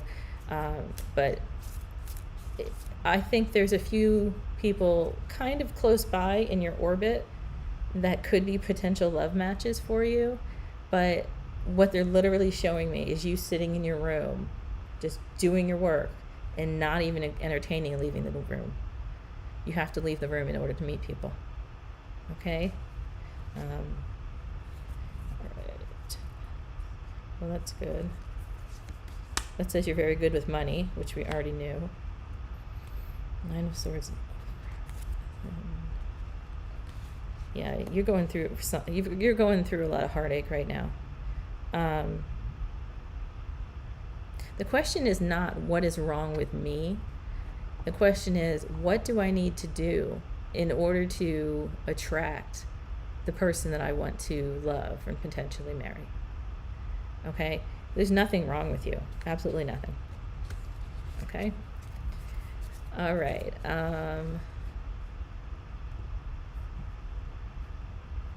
Elon.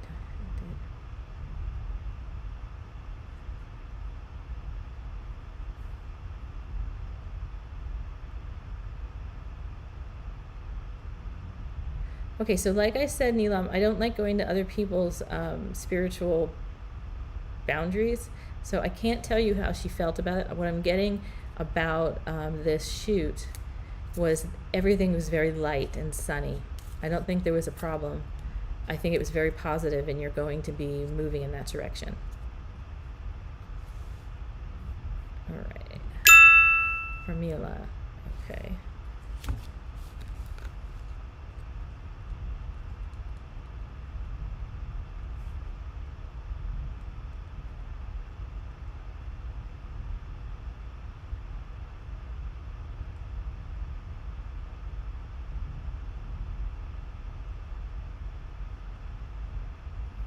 You're a 9. What's your question? Okay, so dreams always tell us things that might be different for every person. So if I have the same dream you have, it would be different for me. Okay, so you have to think about the correlation and what's going on in the dream around this person K. The reason.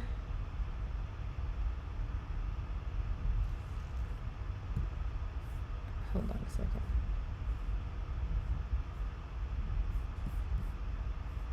Is this person crossed over? Okay.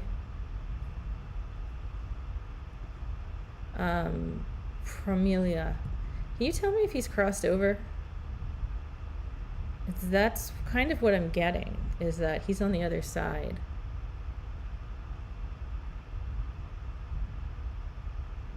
If he's not on the other side. He's into some things that are not safe, that are not shall we say ethical. So either he is on the other side, or he has a chance to be crossing over because of his interactions. And the reason okay, yeah.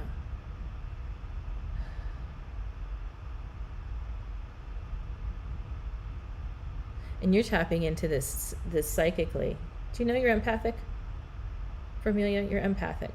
So you're tapping in psychically to him because there's a problem there. Something's going to happen. And that's why you keep dreaming about it. But we have to remember that we don't want to interfere with other people's learning. So let's just say you run out and you're like, no, you can't do this. Let's just da-da-da-da, right? That is you interfering with their learning and what they have written into their contracts. Okay? So I think you are just tapping into the energy between the two of you, because your exes, and you have a pretty strong cord between the two of you. And once you would get that cord cut, you wouldn't be having these dreams anymore. But that's exactly what is happening, is you're tapping into his energy, and you're seeing, like, and it may not be coming out in the dream like this, but you know that there's something about to go down, basically. All right, let's keep going. All right. Okay. I'm going to take a guess that your name is Hazia. I wish there was audio that you guys could talk back and forth with me on this, because names just kill me. And I'm really sorry if I mispronounced your name.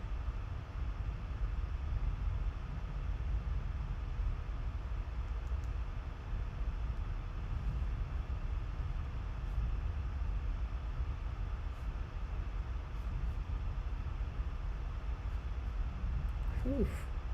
Okay. You're number 4, Isaiah. And a 4 is the most stable number in the whole bunch. A 4 has, if you think about a table, a 4 has balance, has good structure. And this is why you're asking me a guidance about your life, is because you're feeling like it's not structured enough. 4s also want to know the truth. They're kind of like human lie detectors. So this is you in a nutshell. And your first vow tells me that you have some control. You're welcome for the reading. That you have some control issues. Okay, let me see how many A's you have in there. Hold on. Okay, so you have 2 A's in your first name. So that means your control issue, combined with a 4, would be bumped up a little bit. So let me see what they're saying.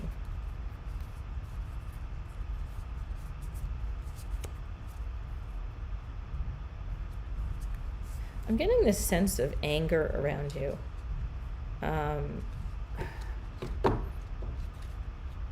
Zia, if you can tell me, you can just say yes or no. If there's anger around you, like you feel angry almost all the time.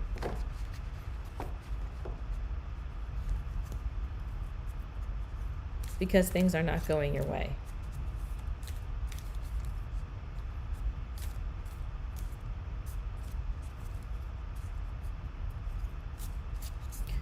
Sabrina, I'm going to answer your question right now. It could be years. You don't know. You just have to keep going with your spirit, with your dark night of the soul, and focus on everything positively. Yeah, Diane, 4s are very, very stable and structure and solid. And if they're not, and if they're in a negative spot, then they'll flip that and turn it into more of a control-based life, where they have to control everything in order to feel secure and structure. All right. Let's see here.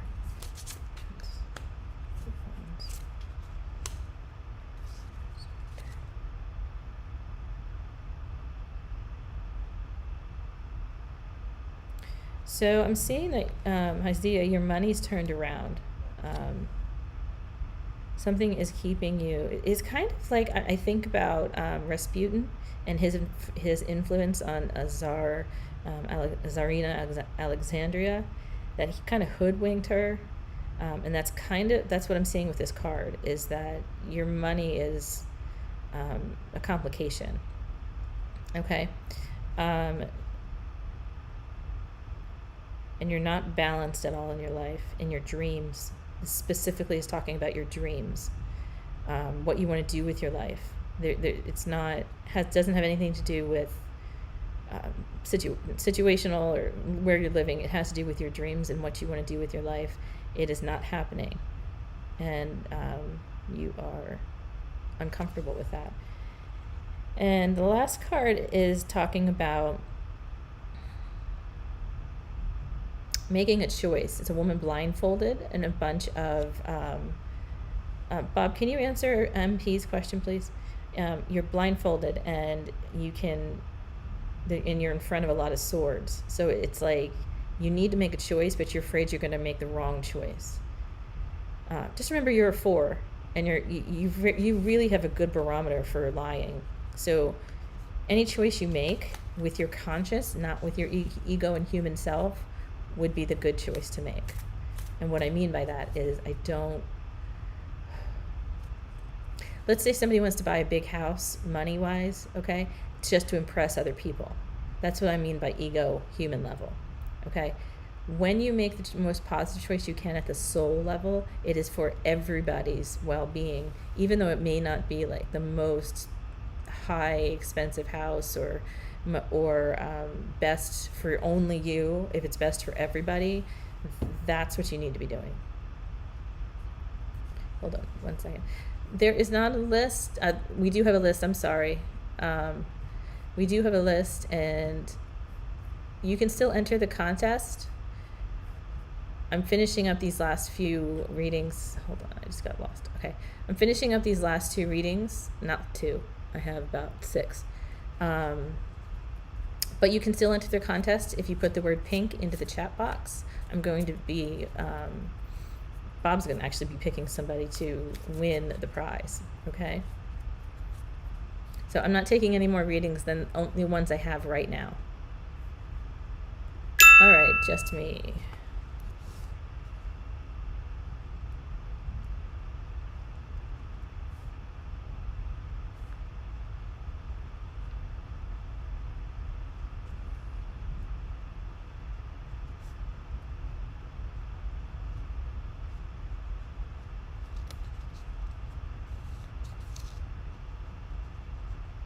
Oh, we got another 8. Your question is,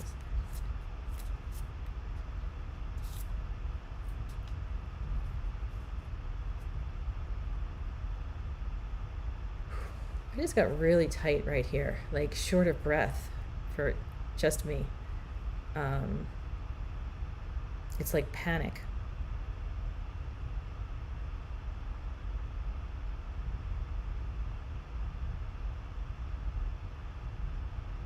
I think you have a good relationship with this person, and you don't want to manifest it going sour by worrying about it. You focus on the good stuff.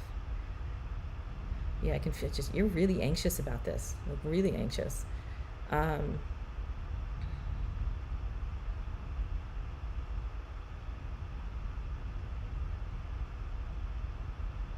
don't see the 2 of you being together though.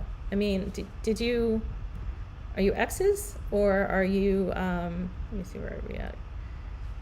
This is for Antonio. I don't see the 2 of you being like actually together.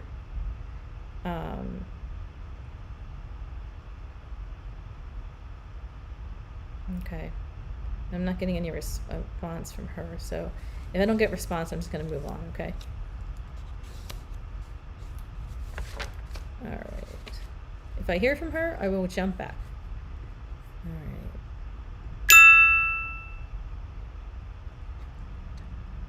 You could talk. Will you get, okay, so.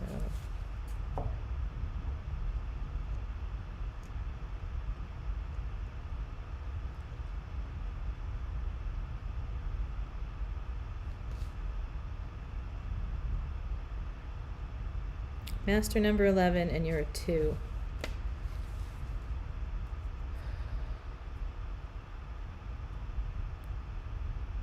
Okay, so what I'm seeing about this job, the minute I saw the name of the company, it was like warning, warning, warning, warning.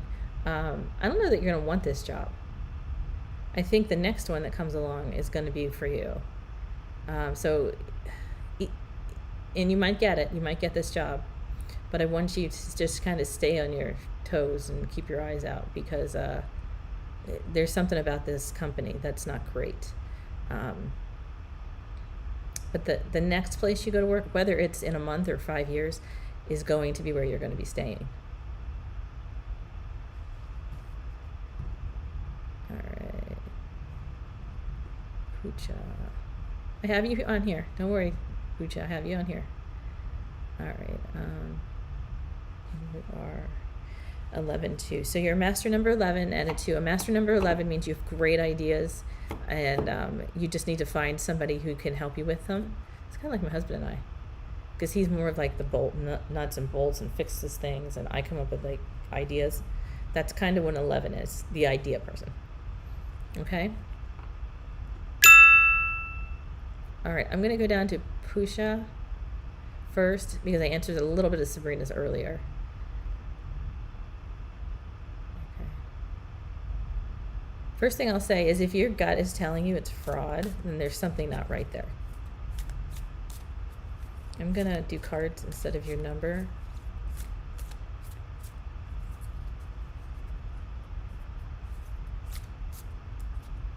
You have a double O and an A, which means there's a little bit of chaos going in your life, and since you have the double O in your first name, and then the A has to do about control, you have a bit of chaos in your life, and the A tries to control it. All right.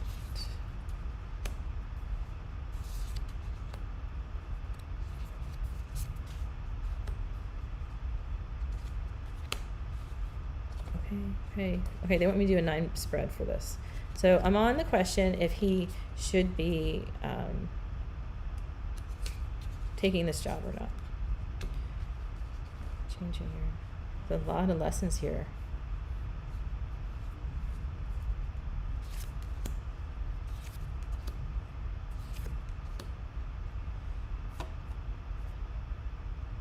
You're right. The cards are showing that you're right, that it's fraud.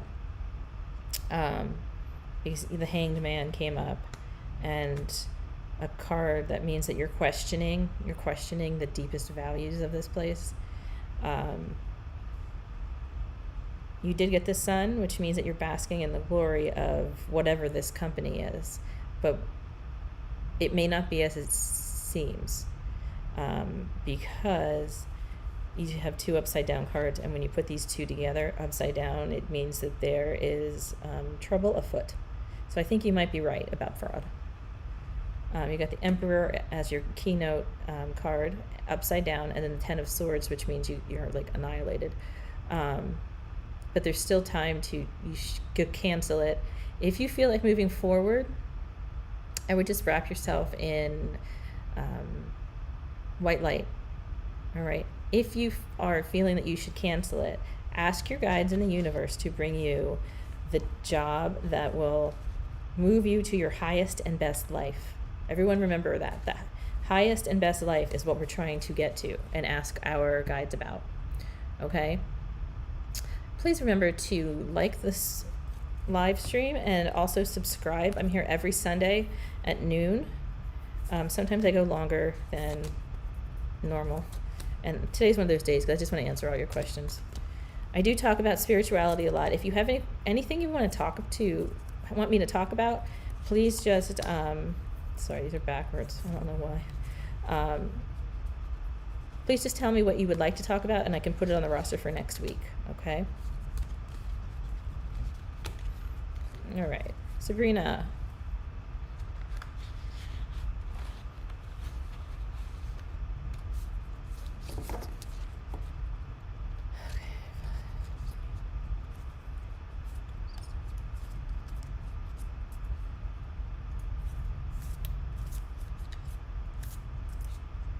Be careful about calling people the love of your life, because we have many people we could actually be with who are kindred spirits. We don't have one person that's supposed to be ours forever. And I want you to remember that your dark night, your spiritual awakening, is your process, and it has nothing to do with the relationship you're in. Okay? Unless you make it so, and then things will get kind of sticky. And the reason I'm saying this is because you're a 7, and a 7 is a very, very, very, very spiritual being. All right, so and that's probably why you're feeling it so hard. So these questions are all questions for you to, it's kind of like, I feel like, I wrote a contract, it says it right here, we're going to fall in love, and this is what's going to happen, okay? Like, you need it nailed down, okay? and there's the other side of a 7. A 7 is in between a 6 and an 8, and they're both very logical. So the 7 has that bit of logic into them and the spirituality of it. All right? You need to flow with this relationship. Just flow. Anything positive that happens, go with it. All right? You don't need everything. You don't need to know everything. And in fact, if you did know everything, then, you know, they'd have to change it because we're not supposed to know everything. Does that make sense? All right. So I did these 2. Flip back over here.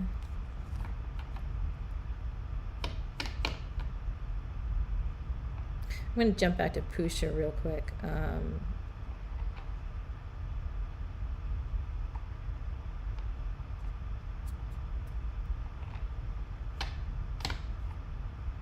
Everything's going to be fine. Don't worry about it, Push. Everything's going to be fine. And I can't tell you what to do or what not to do. I'm just telling you what I'm seeing, what I'm feeling, and whichever you choose, listen to my what I've said to you, okay? Because it is a learning. So let's just say it's not a great job to have. You're learning from that rather than being bitter and unsatisfied. I swear to God, every person who lives in the United States, they're on monster.com or whatever the new system is to find a new job. I mean, I don't get it at all. Like, you should be happy that you have the job that you have and not look for other things. You know, it baffles me. Okay. Andrea P. All right. Andrea, yep, you have that control aspect with the 2 A's. I'm going to remind you that my real name is Anastasia, and that's 4 A's. So when I say you have the control aspect, I know what I'm talking about. And the E, which is a little bit more fun-loving. Yeah, okay. So let's do this, Andrea, okay?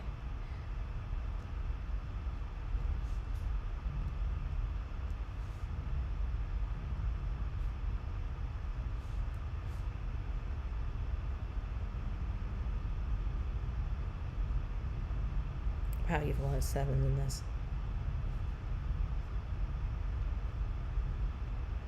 Okay.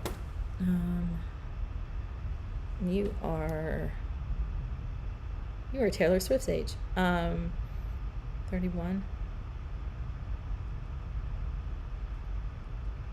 Yeah.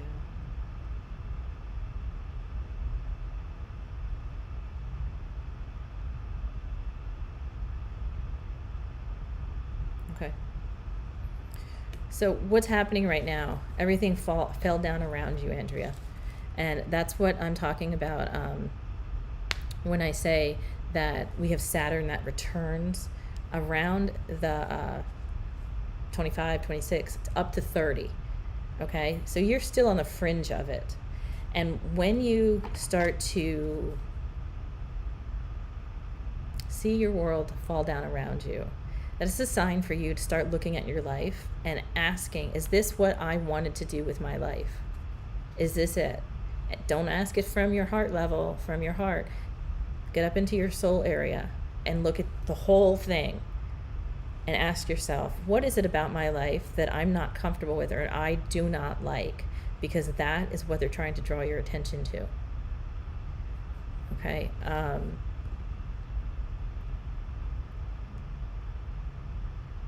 When you say, I feel broken and I can't move, you're actually manifesting yourself to not be able to move. Because and this is why I want to get to the next topic. So the universe won't hear negatives. If I say, okay, I'm going to use hers though, I can't move, the universe hears, I move. Okay? Or I feel broken. The universe feels that is the way you want to be. She feels broken, so she wants more broken. Okay?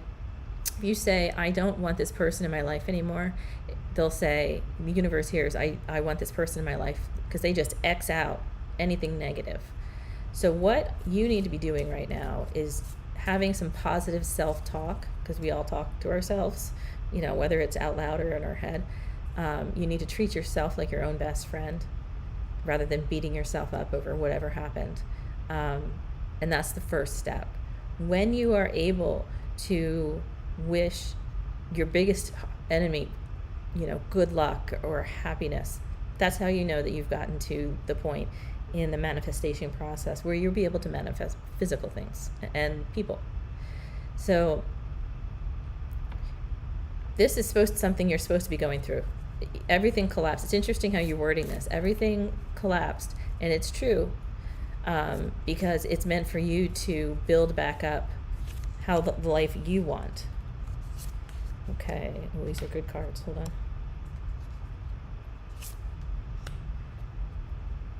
You got all upright cards. The Hermit is your largest lesson here. The Hermit means that you need to stay kind of isolated from other people. And I'm not talking like don't talk to anybody. I'm just saying like kind of stay home, get in your jammies, watch a good movie, be with yourself. Because it feels to me that you've been out there for a very, very long time, and you kind of lost yourself along the way.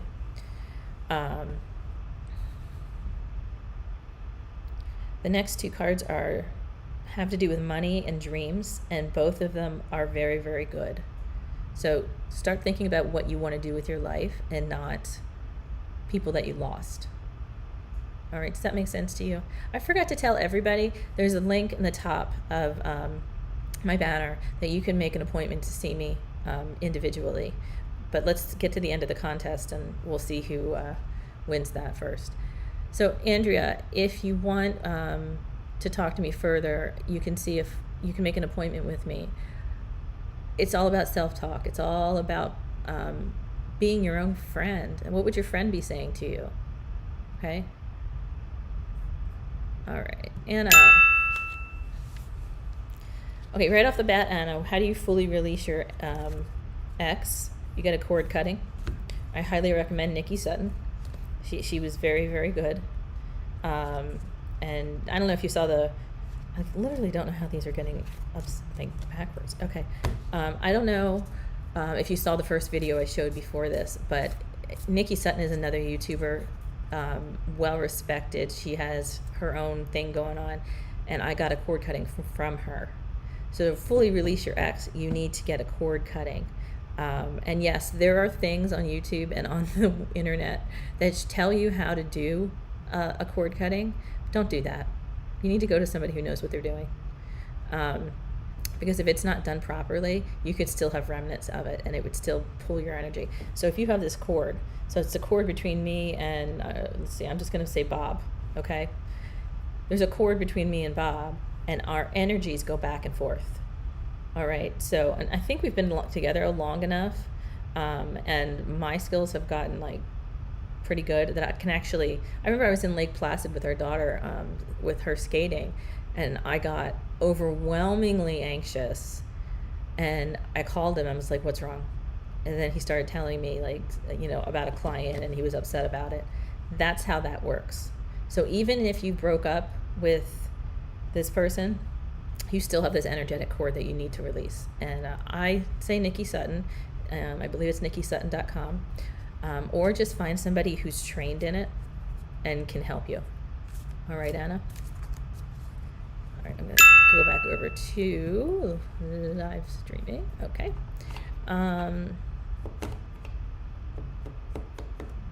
All right, so Bob, do you have all the names listed?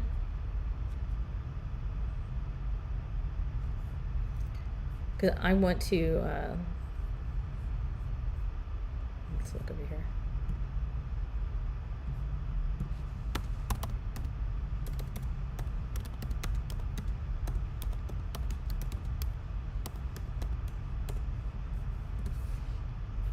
All right, we're going to announce the name in just a second. If I missed it, I'm going to glance through to see if I missed anybody.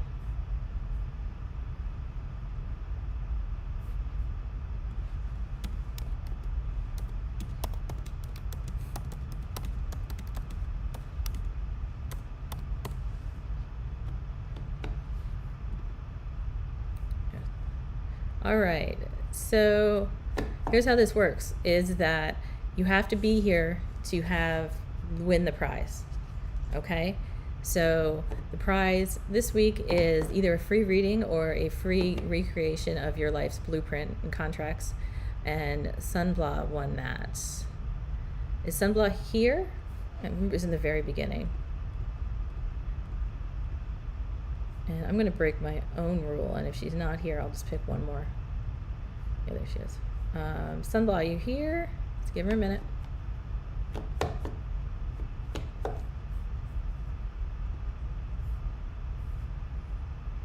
Okay, I'm going to close my eyes and just pick one of these. Ready? There. Oh, Diane. Is Diane still here? Hi, John Peterson. While I'm waiting to see if Diane is here, I'll remind everybody to like this live stream and please subscribe to my channel. I'm here every Sunday at 12 noon, and sometimes I go live during the week. It just depends. So please like it. And if you can go to the top of my banner and you can make an appointment with me one-on-one on Instagram. I'm also on Facebook. Let me go here. Okay, Diane. All right, Diane won. Let's make sure she got there before. Okay. Here is my Facebook page. This is actually a group, and I interact with the group a lot, like every day. So if you would want that kind of interaction with me, you go to, and it's called The Key, and it's a group, not a page. Alrighty. So congratulations, Diane. I'll be in touch with you about that. Does anybody else have? I'm gonna kind of see if anybody has a quick question.